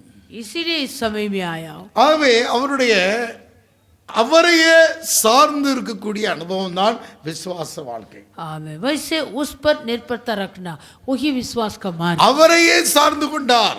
आमेन. पिता पर निर्भरता இயேசு ஊழிய நாட்களிலும் அவரையே சார்ந்து கொண்டார். जब यीशु सेवा किया तभी भी पिता पर பரிசேயர் சதுசேயர் வேதபாரகர்கள் நடுவிலையும், फरीसियों सदूसियों और पंडितों को बीच में, கல்லர்கள் நடுவிலே சிலுவையில் அறையப்பட்ட வேளையிலும், और जब डाकुओं के बीच में क्रूस पर उनको लटकाया था, கெத்செமனே டு கொல்கதா பாடுகளான வேளையிலும், और गत्सेमने से लेकर कोलकाता तक जो बोझ उठाया तभी भी கர்த்தரையே சார்ந்து கொண்டார். वो पिता தேவனையே परमेश्वर சார்ந்து கொண்டார். पिता परमेश्वर पर वो निर्भर था. அவைதான் எரேமியா 17:5 வாசிக்கிறோம், यिर्मयाह 17:5, மாம்சத்தை புயபலமாக்கி கொண்டு கர்த்தரை விட்டு விலகிறவன் சபிக்கப்பட்டவன் என்று வேதம் சொல்கிறது. आमेन. जो अपने शरीर का மனுஷன் மேல் நம்பிக்கை வைத்து மாம்சத்தை தன் புயபலமாக்கி கொண்டு கர்த்தரை விட்டு விலகிற மனுஷன் சபிக்கப்பட்டு எழுதியிருக்கபடி. आमेन. जो अपने शरीर का भरोसा रखकर प्रभु से अलग होता है वो मनुष्य श्रापित है. அப்படி விலகி இருந்ததனால தான் அந்த நியாயப்பிரமாணம் கிரியாப்பிரமாணமாக இருந்தது.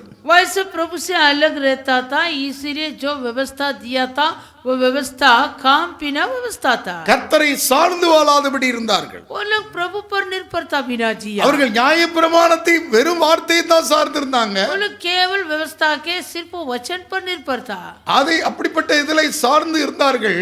वो वचन पर निर्भरता रखा था. ஆனால் அவர்கள் செய்யறதெல்லாம் அநியாயம். लेकिन वो लोग जो काम किए थे सब अन्याय. அதைத்தான் கண்டித்து பேசினார் மீகா.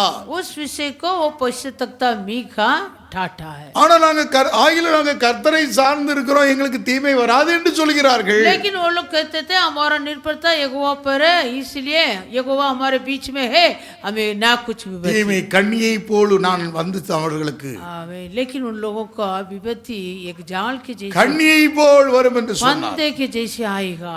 அப்படிப்பட்ட அனுபவத்தில் அப்ப கிரியை செய்ய எப்படிப்பட்டதாக இருக்க வேண்டும்? इसलिए हम कैसे रखना? அப்போ அங்கே கர்த்தரை ஆண்டவராய் இயேசு கிறிஸ்து சார்ந்து இருந்தார்.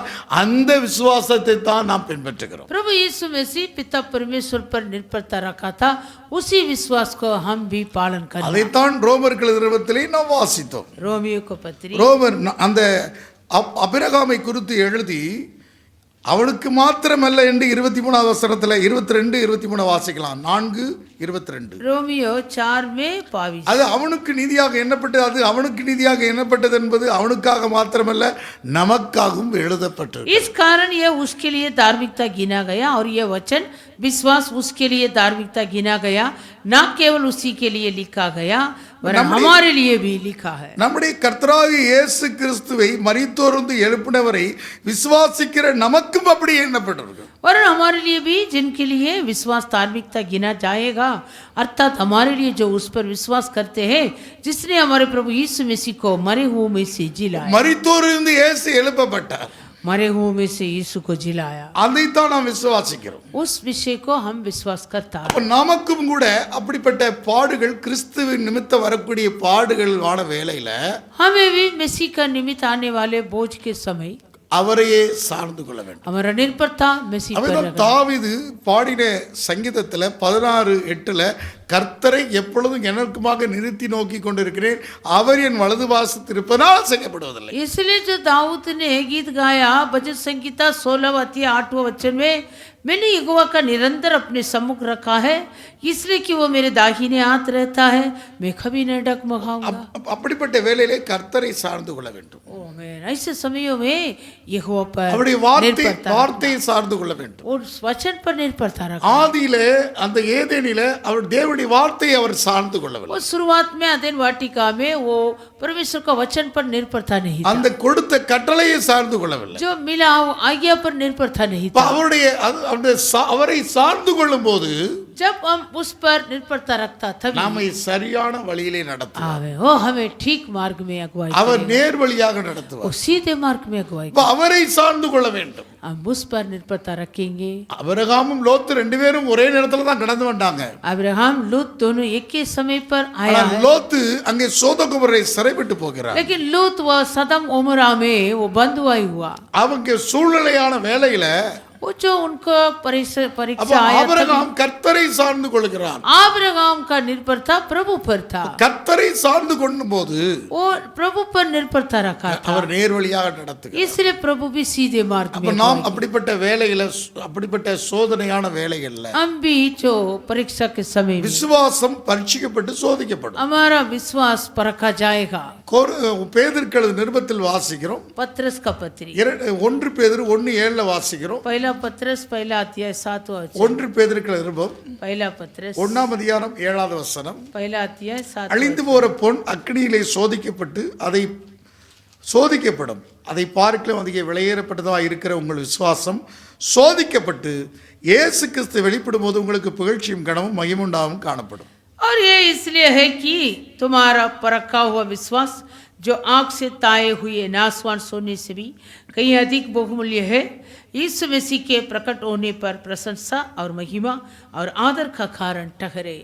நாம் अनेक தேவனுடைய வார்த்தையை வாசிக்கிறோம், கேட்கிறோம், இதில் விசுவாசம் உண்டாகிறது. हम भी गई परमेश्वर के वचन को पढ़ रहा है और सुन रहा है, इस कारण हमको विश्वास आता है। அபிரகாமுக்கு தேவன் வாக்கு பண்ணும்போது வானத்து நட்சத்திரங்களை பார், கடக்க விழப்பாது, அவன் விசுவாசித்தான். ரொம்ப ஆனந்தமான அனுபவம் தான். और अब्राहम के लिए परमेश्वर ने वादा दिया है, आकाश के तारागण और समुद्र के बालू को देखो तभी वो तो बड़ी आनंद की अनुभव है। ஆனா परंतु அவன் விசுவாச நீதியாக எண்ணப்பட்டது. वो उस बात को विश्वास किया, वो अब्राहम के लिए धार्मिक गिना गया। ஆனா உன் மூலம் உன் சந்ததி உன் மூலமா தான் உன் சந்ததி ஆசீர்வதிக்கப்படும். लेकिन तेरे द्वारा तेरे वंश உன் சந்ததி மூலமாக तेरे वंश के द्वारा। 16ஆம் அதிகாரத்திலே அங்க என்ன வந்துட்டு சோதனை வந்துச்சு. 16वां अध्याय में अब्राहम का परीक्षा आया। தேவன் சோதிக்கிற இவனை சோதனைக்கு உட்பட்டுட்டான். परमेश्वर ने ही परखा उनको, वो अपने आप परीक्षा में गिरा மனைவி மூலமாக, पत्नी के द्वारा। அப்போ 10 வருஷம் காத்திருந்தான். 10 साल पाठ छोड़ता था। இஸ்மவேலுக்கு எப்போ பிறந்தான்? 85 வயசுல. आमेन। 85 उम्र में इस्माइल जन्म हुआ। அப்ப அந்த வேலையில கவனிக்க வேண்டும். सुनिए, தேவனுடைய வார்த்தைக்கு விட்டு விலகிட்டார். उस समय अब्राहम परमेश्वर पर निर्भरता बिना अलग हो गया। அதற்கு அப்புறமும் 85 வயசோட முடியுது. அடுத்தது 99 வயசு வரைக்கும் அந்த வார்த்தையை சார்ந்து இல்லாமல் தான் இருக்கிறார். 85 उम्र से लेकर 99 उम्र तक अब्राहम वो वचन पर निर्भरता नहीं था। ஆகாரம் முடிஞ்சது, अजीरा हो गया, கேத்துராரும் இன்னும் அநேக மர்மனையாட்டுக்கும் எடுத்த பிள்ளைகள் இருக்கிறாங்க. कतुरा और गई रकेलिया के लिए बच्चे लोग जन्म हुए। 99 வயசு. அதனால தான் தேவன் 99 வயசுல அவனை உத்தமனா நடந்து கொண்டார். इसलिए 99 उम्र में परमेश्वर ने उसको टाटा, तू सिद्ध होकर चल। அவர் கர்த்தரை அவன் ஜாதிகளுக்கு தகப்பன் என்று சொல்கிறார். वो गई जातियों का पिता। கர்த்தரை சார்ந்து கொள்ள முடியாது. फिर वो प्रभु पर भरोसा निर्भरता रखने की 20ஆம் அதிகாரத்தில் அவருக்கு ஈசாக்கை கொடுத்தார். 20वां अध्याय में अब्राहम के लिए ईसाक मिला. 21ஆம் அதிகாரத்தில் 21वां अध्याय में நான் வாசித்து 21ஆம் அதிகாரத்தில் 21वां अध्याय में அங்கே சோதிச்சு பார்த்துட்டாரு. परख के देखा है. அங்கே பார்க்குற அவங்க இஸ்மவேலுக்கும் ஈசாக்குக்கும் இடையில அங்கே பரியாசம் நடக்குது. वहाँ इस्माइल ईसाक दोनों को बीच में ऐसे वो ठट्ठा उड़ा है. அப்பவும் அவனுக்கு விட்டு கொடுக்க முடியல. तब भी अब्राहम वो इस्माइल को छोड़ने नहीं माना. அப்போதான் தேவன் சொன்னாரு, तब परमेश्वर ने कहा, ஈசாக்கிடது தான் சந்ததி விளங்கும். ईसाक के द्वारा तेरे वंश बढ़ाएगा. அடிமை பெண்ணையும் அவனுடைய பிள்ளை பிறந்தையும் நீ புறம்பே தள்ளுட்ட. जो तेरा दासी और वो दासत्व में जन्म हुआ अजीरा और इस्माइल दोनों को पीछे करो. அதே போல உலகமும் உலகத்தை செய்யும் புறம்பே தள்ளு. वैसे जगत और जगत के लालसा को हम दूर करना. உலகம் அடிமைத்தனத்தின் வீடு. ये जगत दासत्व के घर है. அதுல பிறந்த இச்சை, उसी दासत्व में ही वो लालसा जन्म हुआ. அத புறம்பே தள்ளு. वो लालसा अभिलाषा को भी दूर ஆனா करो. 22ஆம் அதிகாரத்துல परंतु 22वां अध्याय में அந்த பிள்ளையை பலி செலுத்த சொன்னார். परमेश्वर ने कहा वो बच्चे को बलि தகன चढ़ा, பலி செலுத்து. होम बलि चढ़ा. ஏக சுதன் நேசகுமாரன் ஏக புத்திரனை கொண்டு அங்க பலி செலுத்த. तेरे प्रिय पुत्र एकलौते पुत्र को ले जाके बलि चढ़ा दो. அப்படிப்பட்ட வேளையில उसी समय में என்ன நடந்தது? क्या हुआ था? இதுதான் ரொம்ப இம்பார்ட்டன்டான, यही बहुत मुख्य ரொம்ப जगह, முக்கியமான இடம். ये मुख्य जगह. அவன் பலி செலுத்தினான். वो बलि चढ़ाया, கர்த்தரை சார்ந்து கொண்டான். मतलब यहोवा पर निर्भर கர்த்தருடைய था. வார்த்தையை சார்ந்து கொண்டான். यहोवा के वचन पर निर्भर था. கர்த்தரை வார்த்தையை சார்ந்து கொண்டான். यहोवा के वचन पर निर्भर था. அந்த கர்த்தருடைய வார்த்தையை சார்ந்து கொண்டும்போது वो यहोवा के वचन पर निर्भर था, इसीलिए அந்த பூரணப்பட்டது விசுவாசம். वहाँ अब्राहम के विश्वास सिद्ध हुआ. விசுவாசித்தான், அவனுடைய விசுவாசம் நீதியாக எண்ணப்பட்டது. तब अब्राहम जो विश्वास किया वो धर्म गिना गया. எண்ணப்பட்டதில்லை, நிறைவேற்றப்பட்டது. धर्म गिना गया नहीं, वो सिद्ध हुआ. 15ஆம் அதிகாரத்துல எண்ணப்பட்டது. 15वां उत्पत्ति 15वां अध्याय में धर्म गिना गया. ஆனால் அந்த தேவனுடைய வார்த்தையை நிறைவேற்றும் போது जब अब्राहम परमेश्वर के वचन को पूरा किया तभी என்ன நடக்கிறது? क्या हुआ था? ஆபிரகாமே हे अब्राहम, हे अब्राहम, பிள்ளையாண்ட மேல் கைப்படாது. तू अपने बच्चे को ऊपर நீ हाथ मत தேவனுக்கு बढ़ा. பயப்படுறவன். मैं अभी जानता हूँ कि तू परमेश्वर को मानने वाला. ஈசாக்கு இயேசுவை போல பாவனையாக எழுப்பப்பட்டதாக அங்கே எபிரேயர்கள் நிருபம் 11ஆம் அதிகாரத்திலே வாசிக்கிறோம். इब्रानी पट्टियां 11वां अध्याय में वो ईसाक यीशु मसीह के जैसे उसी वर्णन में ईसाक भी जी उठा. எபிரேயர் 11:17 வாசிக்கிறோம். इब्रानी 11वां अध्याय में 17वां ஏழு விசுவாசத்தினாலே ஆபிரகாம் நான் சோதிக்கப்பட்ட போது ஈசாக்கை பலியாக ஒப்பு கொடுத்துக்கிறோம். विश्वास की से अब्राहम ने परखे जाने के समय में ईसाक को बलिदान चढ़ाया. ஈசாக்கிடத்தில் உன் சந்ததி விளங்கும் என்று அவனோடு சொல்லப்பட்டிருந்ததே, और जिसने प्रतिज्ञाओं को सच माना था और जिससे एक कहा गया था ईसाक से तेरा वंश இப்படிப்பட்ட कहलाएगा. வாக்குத்தத்தங்களை பெற்றவன் மரித்தொருந்து எழுப்ப தேவன் வல்லவராய் இருக்கிறான் எண்ணி वही अपने एकलौतों की चढ़ाने लगा, क्योंकि उसने मान लिया कि परमेश्वर सामर्थ्य है कि उसे मारे हुओं में से जिलाए. தனக்கு ஒரே பேரானவரையே பலியாக ஒப்பு கொடுத்தான். अतः उन्हीं में से दृष्टांत की रीति पर वह उसे फिर मिला. மரித்தோரிலிருந்து அவனை பாவனையாக திரும்பவும் பெற்றுக்கொண்டான். उन्हीं में से दृष्टांत की रीति पर वह उसे फिर मिला. அல்லேலூயா. हालेलुया. இயேசு எப்படி மரித்தோரிலிருந்து உயிர் எழுதப்பட்டாரோ, जैसे यीशु मरे हुओं में से जिलाया गया. இங்க பாருங்க, எழுத்து கொள்ளுகிறது, ஆவியை உயிர்ப்பிக்கிறது. आमीन. हालेलुया. वचन मारता है परंतु आत्मा जिलाता है. தேவனுடைய வார்த்தை அப்படிதான் இருக்கிறது. परमेश्वर का वचन ऐसी ही है. அந்த வார்த்தை மேலே சார்ந்து கொள்ள வேண்டும். वो वचन पर हम निर्भरता रखना. அப்படிப்பட்ட வேலையில ऐसे समय में பலவிதமான அப்படிப்பட்ட சூழலில் ऐसे कई परिस्थितियां அவரை சார்ந்து கொள்ள வேண்டும். हम उस पर निर्भरता रखना. அன்னைக்கு வனாந்தரத்தில் மன்னாவை போட்டு இன்ஸ்ட்ரக்ஷன் கொடுத்தார். டெய்லி இப்படி பொறுக்கணும் ஒரு ஓமரம்.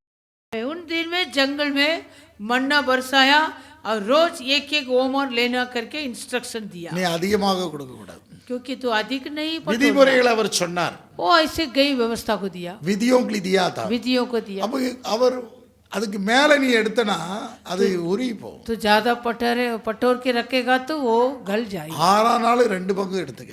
लेकिन 6वां दिन 2 भाग लेना. அன்னைக்கு பொறுக்க போனா உனக்கு கிடையாது. क्योंकि 7वां दिन तो जाएगा तो नहीं मिलेगा. விசுவாசத்தை குறிக்கிறது இது. ये विश्वास के बारे में. ஹalleluya. हालेलुया. அப்ப விசுவாசம் विश्वास தேவனுடைய வார்த்தை, மன்னாவை போல தேவனுடைய வார்த்தை.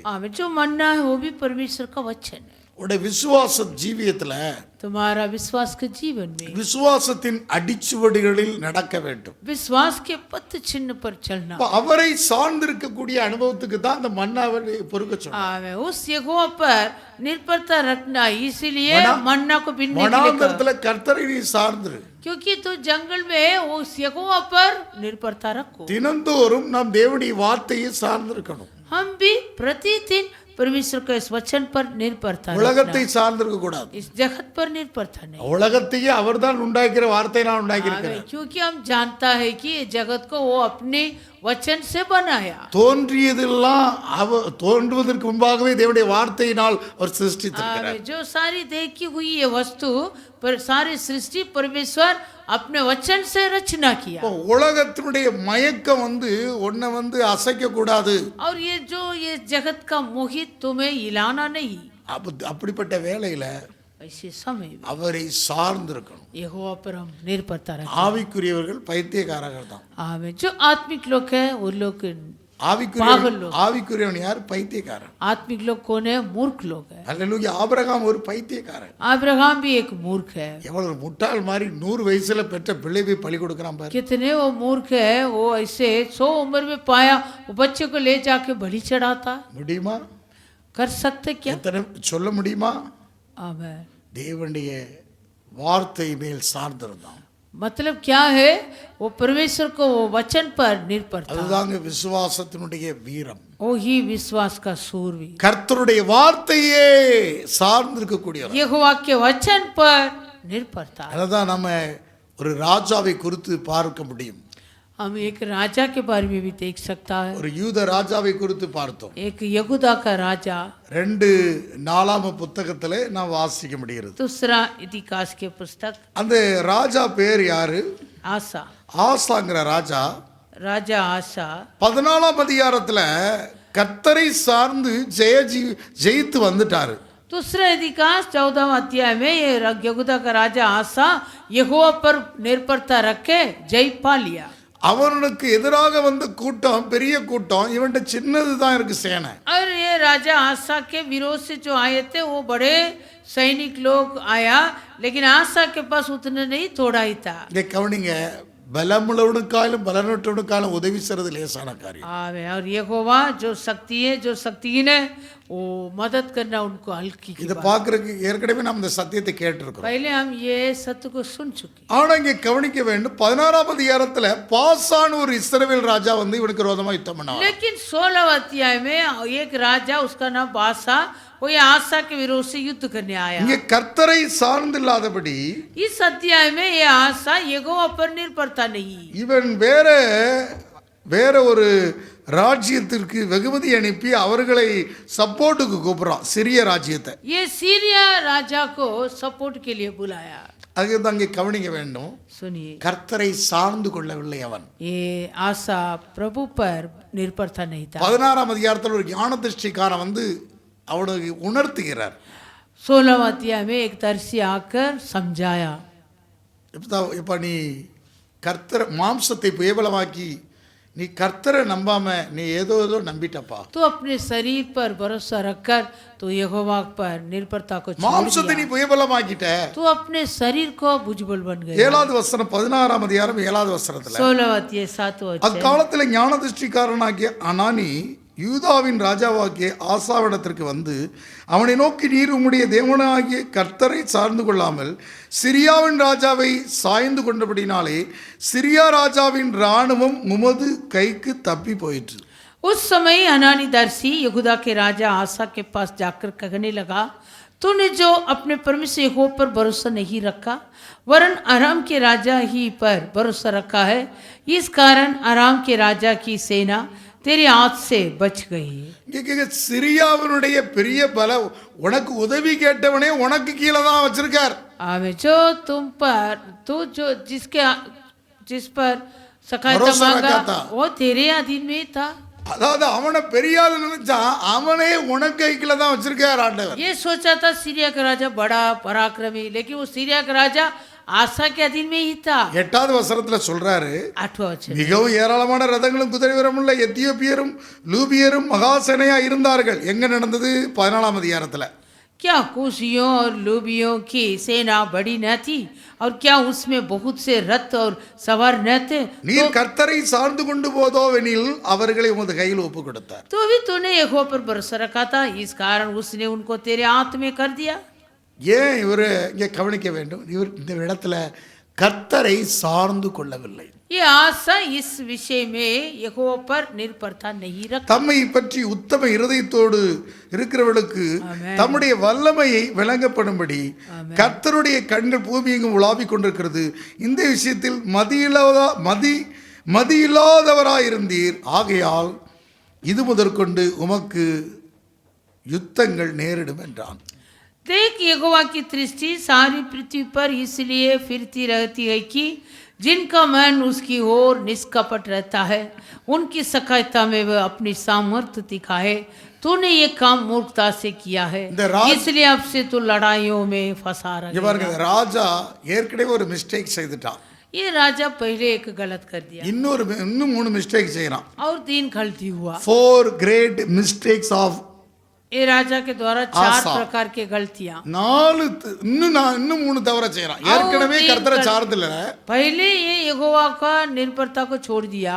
அப்படிப்பட்ட வேளையில கர்த்தரை சார்ந்திருக்க வேளையில இவன் கர்த்தரை சார்ந்திருக்கல. ஆமென். जो निर्भरता यहोवा पर रखना चाहता लेकिन ये नहीं रखा. விசுவாசம் பரீட்சிக்கப்பட்டு பொன்னை போல புடமிடப்படுகிறது. क्योंकि विश्वास सोने के जैसे परखा जाता है. ஆபிரகாமுக்கு அந்த வசனத்தை நிறைவேற்றினான். आमीन. लेकिन अब्राहम वो वचन को सिद्ध किया, पूरा किया. வேத வசனங்கள்லாம் இப்படி ஆசீர்வாதம் இருக்குன்னு நமக்கு எண்ணப்படுது.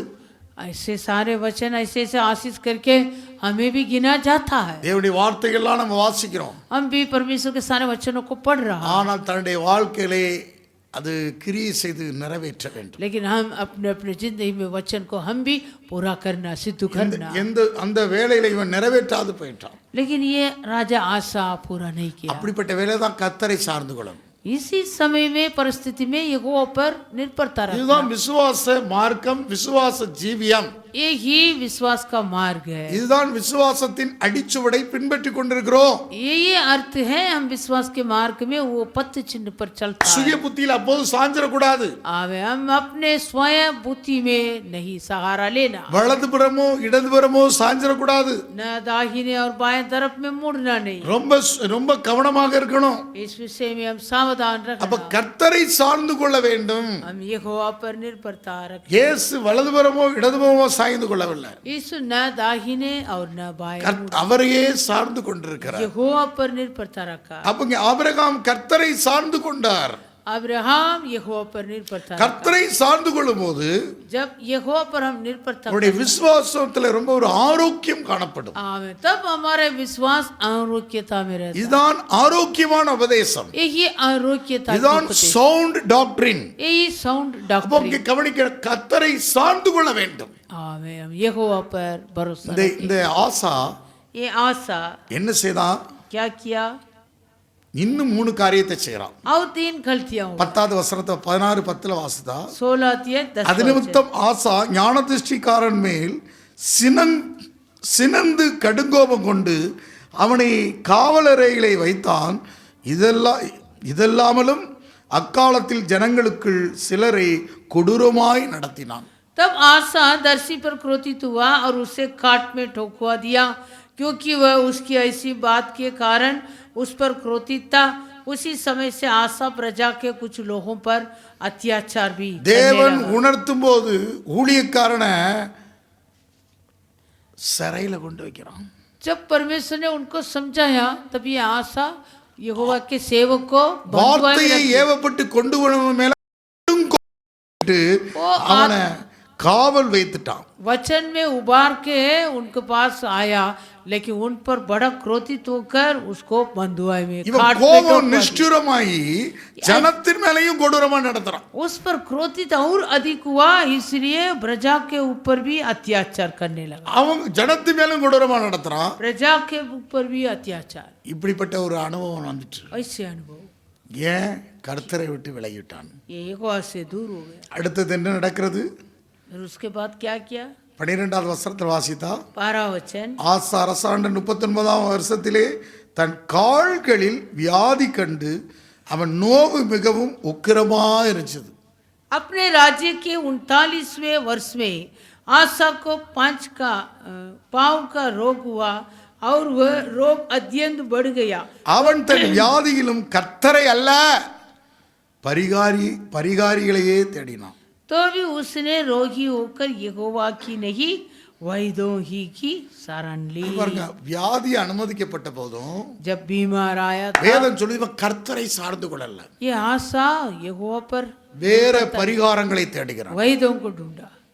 ஏற்கனவே ஒரு சேனை இஸ்ரவேல் ராஜா பாசா வரும்போது சிரியா பலத்தை தேடி வேற பரிகாரத்தை தேடினா. पहले जो इस्राएल का राजा बासा आया, तभी भी सीरिया के वो निर्भरता रखा। சிரியா சேனையை கூப்பிட்டான், सीरिया से वो सेना को बुलाया, அதை சார்ந்து கொண்டான். उस पर वो निर्भरता रखा। அது நிமித்தமாக इसके कारण தீர்க்கதரிசி தேவன் அங்கே வார்த்தையை அனுப்பிச்சார். மீண்டும் परमेश्वर वो दर्शी के द्वारा वचन को भेजा। அவனு மேலையும் கோபப்பட்டு காவல்ல போட்டான். उस पर भी क्रोधित होकर काट में கோபத்துல ஜனங்கள் மேலும் கோபத்துல கடுமை क्रोधित होकर प्रजा को भी अत्याचार किया। அப்பவும் கர்த்தரை சார்ந்து கொள்ளவில்லை. तब भी वो प्रभु यहोवा पर निर्भरता नहीं। எல்லாம் இவன் அதிகாரத்துல இருக்கிறேன், எனக்கு நான் தான் ராஜான்னு நினைச்சான். उन्होंने सोचा मैं तो अधिकार में हूँ, मैं राजा हूँ। என்ன நடந்தது? क्या हुआ फिर? வியாதி வந்துச்சு. मैं उसको रोग आया, அப்பவும் கர்த்தரை அல்ல, तब भी यहोवा पर निर्भरता नहीं, வேற பரிகாரத்தை தேடுகிறான். दूसरे वैद्यों के ऊपर शरण அப்போ लिया। கவனி, கர்த்தரை சார்ந்து கொள்ள வேண்டும். यहोवा पर शरण ले। எதற்காக தேவன் புடமிடுகிறார்? क्यों प्रभु हमें परखता है? இவரை நேசித்து புடமிட்டு பார்க்கிறார். விசுவாசம், इस आशा को उस पर प्रेम रखकर प्रभु परख के கர்த்தரை देखा। சார்ந்து கொள்வதற்காகத்தான் தேவன் அனுமதிக்கிறார். प्रभु पर हम निर्भरता रखने के लिए प्रभु ऐसे अनुमति था। யோசிப்பு வசனம் நிறைவேற வரைக்கும் சிறைச்சாலையில புடமிடப்பட்டார். और जब तक वचन पूरा नहीं हुआ, तब तक यूसुफ को भी बंदगी அந்த में வசனம் परखा। நிறைவேறும் போது அவனை கட்டவிழ்த்தார்கள். जब वचन पूरा हुआ, यूसुफ को पूरा बंधनों से छुड़ाया। வசனம் நிறைவேற வரைக்கும் जब तक वचन पूरा न होता, புடமிடப்படுகிறது. हमें परख के जागे। ஏன்? அங்க கர்த்தரை சார்ந்து கொள்ளணும். क्यों? हमारा निर्भरता यहोवा पर रखना। அவன் 39ஆம் அதிகாரம் 40ஆம் அதிகாரத்தில் நினைக்கிறேன். ஆமா, அவன் கர்த்தரை சார்ந்து கொள்ளவில்லை. ஆதியாமத்தில் उत्पत्ति का किताब में यूसुफ 39 और 40वां अध्याय में 40ஆம் அதிகாரத்தில் சிறையில போட்டும் கர்த்தரை சார்ந்து கொள்ளலவன். 40वां अध्याय में उसको बंधुआ में डाला, लेकिन वो प्रभु यहोवा पर निर्भरता नहीं रखा। அந்த பானபாத்திரக்காரனுக்கும் சுயாமக்காரனுக்கும் சொப்பனத்துக்கு வெளிப்பாடு சொல்லிட்டு और वो दो जन जो था, वो पिलानघारा, उन दोनों को वो स्वप्न का अर्थ बताया। அவங்கள போய் சொன்னா, ராஜா கிட்ட எனக்கு கொஞ்சம் ரெக்கமெண்டேஷன் பண்ணுங்க. उन पर निर्भरता किया, वो बताया, राजा के पास जाकर मेरे बारे में बात करो। எப்ப என்னை நினைத்து கொண்டு எனக்கு என்ன குறித்து அங்க ராஜா கிட்ட சொல்லுங்க. मुझे भी थोड़ा स्मरण रखो, राजा से मेरे लिए बात करो। ஆனா அவர்கள் 2 வருஷம் அவனை மறக்க வச்சிட்டார். लेकिन वो पिलानघारा वो क्या किया, 2 साल भूल गए। அவன் 2 வருஷம் மறந்துட்டாப்ல. 2 साल भूल गए। அதுக்கப்புறம் ராஜா ஒரு சொப்பனம் காக்குறார். फिर राजा एक स्वप्न देखा। அந்த சொப்பனத்துக்கு அர்த்தம் சொல்றதுக்கு அந்த தேசத்துல யாரும் இல்லை. वो स्वप्न का अर्थ बताने वो देश में कोई नहीं அப்பதான் था। அந்த பானபாத்திரக்காரனுக்கு அங்கே ஞாபகம் வருது. तब वो पिलानघार जो था, उनको याद आया, அன்றைக்கு 2 வருஷத்துக்கு முன்னால இங்கே ஒரு யோசிப்புங்கிறவன் சொப்பனக்காரங்க நமக்கு 2 साल के पहले जो पाया था, वो स्वप्न के लिए यूसुफ नाम का व्यक्ति अर्थ बताया। அப்ப 2 வருஷம் அப்படியே போட்டுட்டார். 2 साल ऐसे छोड़ दिया, கர்த்தரை சார்ந்து கொள்ளணும். क्योंकि यहोवा पर निर्भरता। யோசுவா கர்த்தரை சார்ந்து கொண்டான்.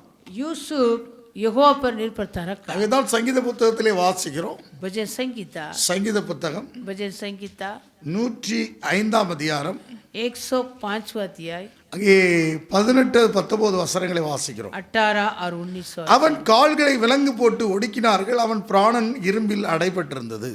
आमीन। लोगों ने उसके पैरों में बेड़ियां डालकर उसे दुख दिया, वह लोहे की सांगलों से जकड़ा गया। கர்த்தர் சொன்ன வார்த்தை நிறைவேறும் அவருடைய வசனம் அவனை படைபட்டது. जब तक कि उसकी बात पूरी ना हुई तब तक यहोवा का वचन उसे कसौटी पर ராஜா ஆள் அனுப்பி அவனை கட்டவிழ்க்க சொன்னான், ஜனங்களின் அதிபதி அவனை விடுதலை செய்தான். तब राजा ने दूत भेजकर उसे निकलवा लिया और देश देश के लोगों के स्वामी ने उसके बंधन खुलवाए। பாருங்க, அவரை சார்ந்து கொள்ள வேண்டும். आमीन। हमारा निर्भरता उस पर होना, அவரை சார்ந்து கொள்ளாமல் उस पर निर्भरता नहीं तो அவரை விட்டு விலகிட்டு उससे दूर होकर நாங்கள் அவரை சார்ந்தவர்கள் இருக்கிறோம், கர்த்தாவே கர்த்தாவே கர்த்தாவேன்னு சொல்லிட்டு தன்னுடைய வாழ்க்கையை ஏமாந்து போயிடக்கூடாது. आमीन। हम तो यहोवा पर निर्भरता हूँ, हे प्रभु बोलकर हम ठोकर नहीं पाना। அதுக்குத்தான் எச்சரிக்கையாக மீகா தீர்க்கதரிசனம் தான் ஆவியிலே ஏற்பட்டு, इसलिए पश्चात मीका आत्मा में उबार कर भविष्यवाणी कहा। அவர்கள் கர்த்தரை சார்ந்து கொள்ளவில்லை, ஆனால் கர்த்தரை நாங்கள் சார்ந்து இருக்கிறோம். वे लोग यहोवा पर निर्भरता नहीं था, फिर भी बोलता था यहोवा हमारे बीच में है। அவர்கள் கிரிகள் வேற, वो लोग जो किए थे वो काम अलग வார்த்தை நிறைவேற்றல, है, वचन को पूरा नहीं ஆனா किया, நாங்க கர்த்தரை சார்ந்து இருக்கிறோம். लेकिन वो लोग बोलता था எங்களுக்கு தீங்கு வராது, हमें विपत्ति नहीं எங்களுக்கு आएगा, ஒண்ணும் நடக்காது. हमें कुछ नहीं होगा। இதான் எவ்வளவு ஃபூலிஷ்னஸ். ये कितने बड़े मूर्ख है। அதைத்தான் ஆசாவுக்கு நீ மதி இல்லாதவர் சொல்லிட்டார். ऐसे आशा को भी प्रभु ने कहा तू मूर्ख है, ஃபூலிஷ் மேன், तो मूर्खता से किया। நீ ஃபூலிஷ் கிங் பான்ட்டார். आमीन। तो मूर्खता की राजा இவனுக்கு கோவம் வந்துட்டு क्रोधित हो गया, அதனாலதான் அங்க சிறையில தூக்கி போட்டுட்டான் அந்த इसलिए ஞானதிஷ்டிக்காரன் அனனியாவை. इसलिए वो तरसी अननिया को बंधुआई में कर दिया। இப்படிப்பட்ட காரியங்கள் இப்பவும் நடக்குது. ऐसे काम கர்த்தர் आजकल சபையில பேசுவாரு, प्रभु कलिसिया में बात करेगा, ஊழியக்காரரை குறித்தும் தேவனுக்கு சத்தியத்தை போதிக்கிறவன் குறித்தும் அவதூறா பேசி கடைசியில சிறையில போட்டுறான். सेवक के बारे में जो सत्य देता उनके बारे में वैसे अधिक्रोधित होकर फिर क्या होता, எதற்கு ஆண்டவர் பேசுறார்? क्यों प्रभु बात நீ करता, அவரை சார்ந்து கொள்ள முடியாது. तो उन पर निर्भरता होना। விசுவாச ஜீவியத்துல विश्वास के जीवन, விசுவாசத்தின் அடிச்சுவடுகளை நடப்பதற்காக, विश्वास के पथ चिन्ह पर கர்த்தரை चलने, சார்ந்து கொள்வதற்காக, आमीन, यहोवा पर निर्भरता रखने, அப்பொழுது நம்மளை சரியான வழியிலே சவையான பாதையிலே நேர்வழியாக நடத்தும். तब हमें वो सीधे मार्ग में, ठीक मार्ग में, ஆண்டவருடைய நாமத்துக்கு மகிமை உண்டாகும். प्रभु की नाम की महिमा। பாருங்க, கர்த்தரை சார்ந்து கொண்டதுனால தான் யாரு உயிர்ப்பிக்கிறோம் கொள்ளுகிறோம் என்று யார் அண்ணால் பாடுற பாட்டில் வாசிக்க முடிகிறது. और जो अन्ना ने गीत गाई थी वो प्रभु पर निर्भरता रखी थी, इसीलिए वो बोली वो ही मारने वाला वो भी जिलाने वाला। பாடின பாட்டிலே வாசிக்க முடிகிறது. 2ஆம் அதிகாரம் 6வது வசனத்துல, 1 சாமுவேல் 2:6 पहला सामुएल 2:6 கர்த்தர் கொள்ளுகிறவரும் உயிர்க்கிறவருமா இருக்கிறார். यहोवा मारता है और जिलाता அவரே भी है। பாதாளத்தில் இறங்கவும் அதிலிருந்து ஏறவும் பண்ணுகிறவர் என்று பாடுகிறார். यहोवा मारता है और जिलाता भी है, वही अधोलोक में उतारता और उससे निकालता भी है। பிள்ளை இல்லாத இருந்தது, उसका पुत्र नहीं था, पुत्र संतान, ஆனா எனக்கு ஒரு நீர் பிள்ளையை தரும்போது நான் உமக்கே அதை ஒப்பு கொடுக்கிறேன் முற்றிலுமா கர்த்தருக்கு ஒப்பு கொடுத்தாள். लेकिन वो पूरी रीति से एक पुत्र मिला, वो प्रभु के लिए सौंपा। பிள்ளையை தரதுக்கு முன்னாலே தன்னை ஒப்பு கொடுத்தார். पुत्र मिलने से पहले वो ऐसे समर्पण किए थे। அந்த வார்த்தையின்படியே கர்த்தர் அந்த சாமுவேலை கொடுத்தார். वचन के अनुसार प्रभु वो सामुएल को दिया। ஆனால் மீண்டும் ஆலயத்துல வந்து दोबारा कलिसिया में आकर மீண்டும் கூட அவர் சொல்லக்கூடிய வார்த்தையை கவனிங்க. दोबारा वो क्या कहती थी? 1 சாமுவேல் 1:26 வாசிக்கிறோம். पहला सामुएल पहला अध्याय அப்பொழுது அவள், என் ஆண்டவனே, இங்கே உம்மண்டையிலே நின்று கர்த்தரை நோக்கி விண்ணப்பம் பண்ணின ஸ்திரீ நான் தான் என்று என் ஆண்டவனாகிய உம்முடைய ஜீவனை கொண்டு சொல்லுகிறேன். तब अन्ना ने कहा, हे मेरे प्रभु, तेरे जीवन की शपथ है मेरे प्रभु, मैं वही स्त्री हूँ जो तेरे पास नहीं खड़ी होकर यहोवा से प्रार्थना करती थी। இந்த பிள்ளைக்காக விண்ணப்பம் நான் கர்த்தரிடத்தில் கேட்ட என் விண்ணப்பத்தின்படி எனக்கு கட்டளையிட்டார். ये वही बालक है जिसके लिए मैंने प्रार्थना की थी और यहोवा ने मुझे मुंह मांगा वर दिया। ஆயால் அவன் கர்த்தருக்கென்று கேட்கப்பட்ட அவன் உயிரோடுக்கும் சகல நாளும் அவனை கர்த்தருக்கே ஒப்பு கொடுக்கிறேன் என்றால் அவன் அங்கே கர்த்தரை பணிந்து கொண்டான். इसलिए मैं भी उसे यहोवा को अर्पण कर देती हूँ कि ये अपने जीवन पर यहोवा का बना रहे, तब उसने वही यहोवा का दंडवत இவருடைய புருஷன் எல்கானா किया। ये अन्ना के पुरुष एल्काना குழந்தை கிடையாது, पुत्र ने संतान नहीं। மலடியாக தேவனே கற்பத்தை அடைத்தார் என்று வேதம் சொல்கிறது. शास्त्र कहता है यहोवा ने अन्ना के कोख को बंद ஒன்னாம் அதிகாரம் 5ஆம் வசனத்தை சொல்லி கர்த்தரோ அவன் கற்பத்தை அடைத்திருந்தார். पहला अध्याय 5वां वचन कहता है यहोवा ने उसकी कोख बंद कर रखी। ஆனா இங்க கவனிங்க, सुनिए, அவனுக்கு இன்னொரு மனைவி யாரு? பெனினாளுக்கு और ये एल्काना का और एक पत्नी थी, उसका नाम बेनीना। 10 பிள்ளைகள். 10 बच्चे था। 10 பிள்ளைகள் தான், இவனுக்கு ஒரு பிள்ளையும் கிடையாது. उनका 10 था लेकिन अन्ना का एक भी नहीं था।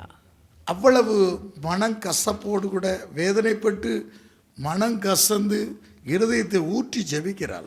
वो अपने हृदय को उडेल कर प्रार्थना किए थे, ஆனா பிள்ளையை கர்த்தரிடத்துல பொருத்தனை பண்ணி கேட்டு मन्नत मानकर पाया है बच्चों को। கர்த்தர் வார்த்தைப்படி கொடுத்தார். प्रभु वचन के अनुसार दिया। ஆனா அந்த கர்த்தரை சார்ந்து கொண்டால், वो प्रभु पर निर्भरता रखी। பாருங்க, அற்புதம் பெறும்போது, जब हम अद्भुत தேவனுடைய கரத்திலிருந்து நம்ம பெறும்போது, जब हम परमेश्वर के हाथों से कुछ भी पाते हैं, கிருபையை பெற்றுக்கொள்கிறோம், अनुग्रह पाते हैं, வரத்தை பெற்றுக்கொள்கிறோம், वरदान को पाते हैं, சுகத்தை பெற்றுக்கொள்கிறோம், चंगा पाते हैं, அதிசயமான காரியங்களை பெற்றுக்கொள்கிறோம். अद्भुत कामों को அப்படிப்பட்ட வேளையில वैसे समय நாம் में கர்த்தரை இன்னும் இறுக்கமாக அவரை சார்ந்து பிடிக்கணும். हम और भी स्थिर से यहोवा पर निर्भरता रखें। இறுக பிடிச்சவரை சார்ந்து கொள்ளணும். हम उस पर स्थिर से அந்த पकड़ना। இறுக பற்றினவள் சார்ந்து கொண்டவள் தான் அன்னாள். वैसे स्थिर से यहोवा पर निर्भरता रखी थी अन्ना। 10 பிள்ளைக்கு ஒரு பிள்ளையை கொடுத்தாரு, இதையும் கொடுத்துட்டா பைத்தியக்காரி இவ. हमें ये भी मूर्ख स्त्री है, 10 बच्चे उनका, इसका एक है था, वो एक को भी दे दिया। உலகத்துல அவளை சொல்லியிருப்பாங்க, ஏ பைத்தியக்காரி, तभी उनके अगल बगल में जगत में ऐसे कहा होगा, புத்தி இருக்கா, இத்தனை வருஷம் இல்லாம இருந்தா அவளுக்கு கொடுத்துட்டா. क्या तो निर्बुद्धि स्त्री है, इतने साल नहीं था, अभी जो मिला दे அழகான दिया, பிள்ளையை தந்து இவ கொடுத்துட்டு இன்னும் தனியா இருக்காள. अभी और अकेले हो गई। ஆலயத்துல கொண்டு விட்டுட்டா. वो कलिसिया में ले आके छोड़ दिए। கர்த்தரை சார்ந்து பற்றி கொண்டவள், यहोवा पर निर्भरता रखी। அவருடைய விசுவாசம் अन्ना के विश्वास, எவ்வளவு அவருடைய அடிச்சுவடை பார்க்க. कितने उसका विश्वास के मार्ग, அவ சுய புத்தியில சாயல, वो अपने स्वयं सहारा नहीं लिए, அந்த வார்த்தையை சார்ந்து கொண்டார். वो वचन पर निर्भरता, தேவனுடைய அந்த விசுவாசத்தை சார்ந்து கொண்டார். परमेश्वर से पाया विश्वास அவளுக்கு पर அவிசுவாசத்துல சாரலங்க. विश्वास पर नहीं। பலர் சொன்ன வார்த்தைகளை சார்ந்திருக்க கூடாது. कई लोग जो कहता है वो युक्ति पर हम निर्भरता नहीं रखते। ஒருக்கு முன்னாலேயும் பலர் பேசியிருப்பாங்க, விட்டதுக்கு அப்புறமும் பேசியிருப்பாங்க. பிள்ளை बच्चे को छोड़ने से पहले भी कई लोग, और பிள்ளையை ஒப்பு கொடுத்ததுக்கு அப்புறமும் பேசுவாங்க. आमीन। பிள்ளையை ஒப்பு கொடுத்துட்டா, बच्चे को दे दिया, வீட்டுக்கு வந்துட்டா, घर पे आ गई, எத்தனை பேர் அவமானமா பேசுவாங்க. कितने लोग ऐसे निंदा ஆனால் करें। கர்த்தரை சார்ந்து கொண்டவள், लेकिन अन्ना प्रभु पर உறுதியோடு கூட இருந்தவள். स्थिर से थी, அதனாலதான் மீண்டும் அதற்கு பதிலாக 5 பிள்ளையை கொடுத்தார். इसलिए तुम्हारा उसके बदले 5 बच्चे को கர்த்தரை சார்ந்து கொண்டவள் அவள். दिया। वो प्रभु पर निर्भरता किए थे। அற்புதத்தை சார்ந்து கொள்ளாத, जो पाए वो चमत्कार पर அதிசயத்தை சார்ந்து निर्भरता, கொள்ளாத, अद्भुत पर நீ निर्भरता பெற்ற नहीं, கிருபை வரத்தை சார்ந்து கொள்ளாத, पाए हुए अनुग्रह पर निर्भरता नहीं, தந்தவரை சார்ந்து கொள். जो दिया उस पर निर्भरता சுய करो। புத்தியில் சார்ந்து கொள்ளாத, अपने स्वयं ही सहारा मत நீ ले। பெற்றதும் போயிரும். फिर तू जो पाता है वो भी கிருபை चला जाए। போச்சுது, வரம் போச்சுது, நீ ஆசீர்வாதம் போச்சுது. अनुग्रह वरदान आशीष सब कुछ கர்த்தரை சார்ந்து கொண்டவள் தான் அண்ணா. यहोवा पर अन्ना அவைதான் निर्भर। 1 சாமுவேல் 2ஆம் அதிகாரத்துல पहला सामुएल दूसरा अध्याय வாசிக்க முடிகிறது. 20வது வசனம், 2:20. तो 20 वचन, ஏலி எல்கானவையும் அவன் மனைவியையும் ஆசீர்வதித்து, இந்த ஸ்திரீ கர்த்தருக்கென்று ஒப்பு கொடுத்ததற்கு பதிலாக கர்த்தர் உனக்கு அவளாலே சந்தானம் கட்டளையிடுவாராக என்றால் அவர்கள் தங்கள் ஸ்தானத்திற்கு திரும்ப போய்விட்டார்கள். एली ने एल्काना और उसकी पत्नी को आशीर्वाद देकर कहा, यहोवा इस बालक के बदले जो उसको अर्पण किया गया है तुझको इस पत्नी से वंश दे, तब वे अपने यहाँ चले गए। கர்த்தருக்கென்று ஒப்பு கொடுத்தவள், ओ यहोवा के लिए கர்த்தரை சார்ந்து கொண்டு ஒப்பு கொடுத்தவள். यहोवा पर निर्भरता நீங்க रखकर யாரு கர்த்தரை சார்ந்து கொண்டு ஒப்பு கொடுத்திருக்கியா? तुम भी यहोवा पर निर्भरता रखकर अर्पण किया क्या? ஹல்லேலூயா. हालेलुया। இவனை கர்த்தரை சார்ந்து கொண்டு ஒப்பு கொடுத்தாளா என்னன்னு தெரியல, தூக்கிட்டு இருக்கான். अमरता इसको कैसे यहोवा पर निर्भरता रख के समर्पित இவ किया அம்மா கர்த்தரை சார்ந்து கொண்டு ஒப்பு கொடுத்தாளா என்னன்னு தெரியல. सारा यहोवा पर निर्भरता रखकर समर्पित किए இவ क्या? அப்பா கர்த்தரை சார்ந்து கொண்டு ஒப்பு கொடுத்தாளா? अरविंद ऐसे यहोवा पर நீ निर्भरता கர்த்தரை சார்ந்து கொண்டு ஒப்பு கொடுக்கப்பட்டிருக்காயா? तू यहोवा पर निर्भरता रख के நீ கர்த்தரை சார்ந்து கொண்டு ஒப்பு கொடுக்கப்பட்டிருக்காயா? हमें अम्मा यहोवा पर निर्भरता रख के நான் समर्पित கர்த்தரை சார்ந்து கொண்டு ஒப்பு கொடுக்கப்பட்டிருக்கேன். अय्या यहोवा पर निर्भरता நான் रख के கர்த்தரையே சார்ந்து கொண்டு ஒப்பு கொடுக்கப்பட்டனாலதான் यहोवा पर निर्भरता रखा, इसलिए நீ கர்த்தரை சார்ந்து ஒப்பு கொடுத்தா तू यहोवा पर निर्भरता रखेगा। சுய புத்தியில் சாயாம अपने स्वयं में கர்த்தரை சார்ந்து ஒப்பு கொடுத்தால் यहोवा पर निर्भरता रखेगा। கர்த்தர் உன்னை நேர் வழியாக நடத்துவார். प्रभु तुम्हें सीधे मार्ग, தாவீது கழித்த நிச்சயமான கிருபை உனக்கு அருளுவார். जो दाऊद को दिया अटल कृपा सचमुच तुम्हें உன்னை நேர் வழியாக நடத்துவார். तुम्हें ठीक मार्ग में अगुवाई। எலியேசரை நேர் வழியாக நடத்தினார். एलीएजर को ठीक मार्ग में अगुवाई, கர்த்தரை உன்னை நேர் வழியாக நடத்துவார். तुम्हें ठीक मार्ग में अगुवाई உன்னை करेगा। செவியான பாதையில் நடத்துவார். सीधे मार्ग में अगुवाई करेगा। அப்படிப்பட்ட வேலை அந்த வேலை வரும்போது நீ சரியாக அவரை சார்ந்து வாழ வேண்டும். जब तुम्हारे भी ऐसे परखने की परिस्थिति आता है तब तो प्रभु यहोवा पर निर्भरता रखो, கர்த்தரை சார்ந்து வாழணும். यहोवा पर निर्भरता रखो। அப்படிப்பட்டவளுக்கு தான் 21ஆம் வசனம், 21वां अध्याय। அப்படியே கர்த்தர் அன்னாளை கடாட்சித்தார். यहोवा ने अन्ना की सुधि ली, அவள் கற்பந்தரித்து 3 குமாரை 2 குமாரத்திகளையும் பெற்றால் சாமுவேலின் பிள்ளையானன் கர்த்தருடைய சன்னதியில் வளர்ந்தான். और वह गर्भवती हुई और उसके 3 बेटे और 2 बेटियां उत्पन्न हुई और बालक सामुएल यहोवा के संग रहता हुआ बढ़ता गया। பாருங்க, கர்த்தரை சார்ந்து கொண்டால் यहोवा पर भरोसा किए செத்த கற்பத்துக்கும் உயிர் உண்டு.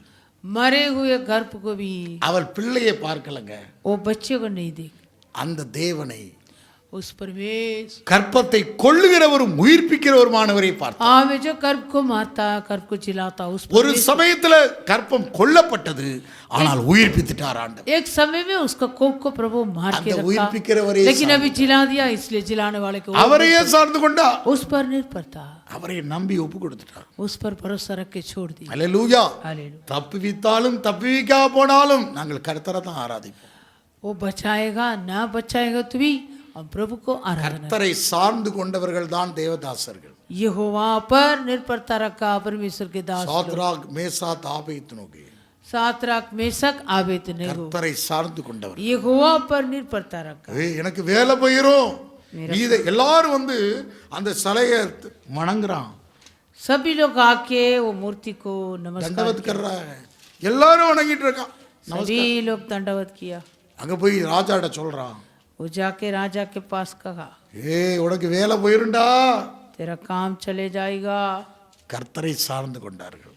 लेकिन वो लोग यहोवा पर निर्भरता रखा, கர்த்தரை சார்ந்து கொண்டார்கள். அப்படிப்பட்ட வேலை यहोवा पर भरोसा रखा।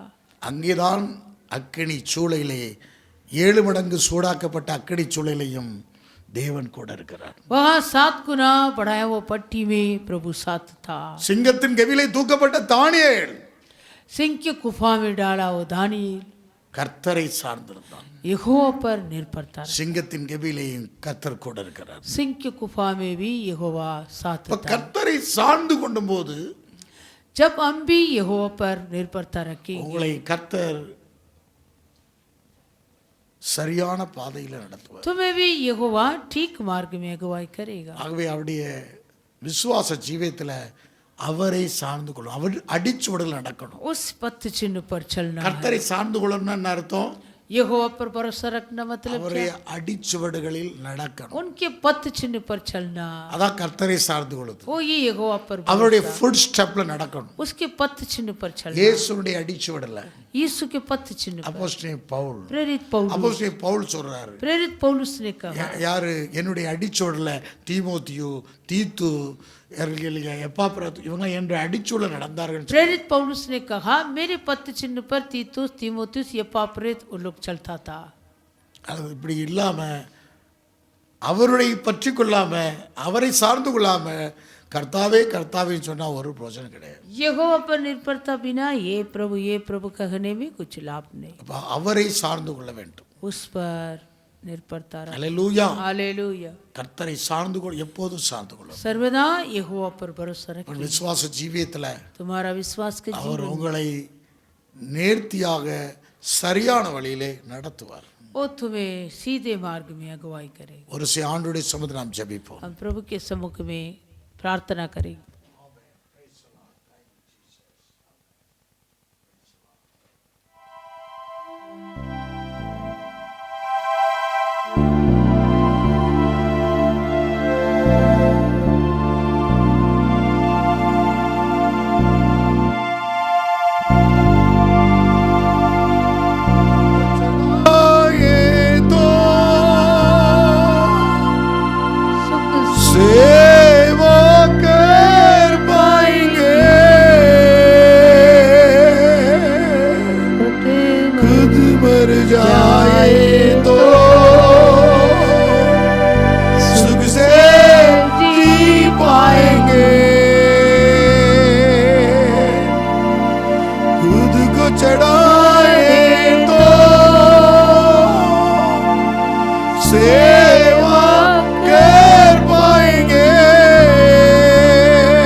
आइए प्रार्थना करेंगे.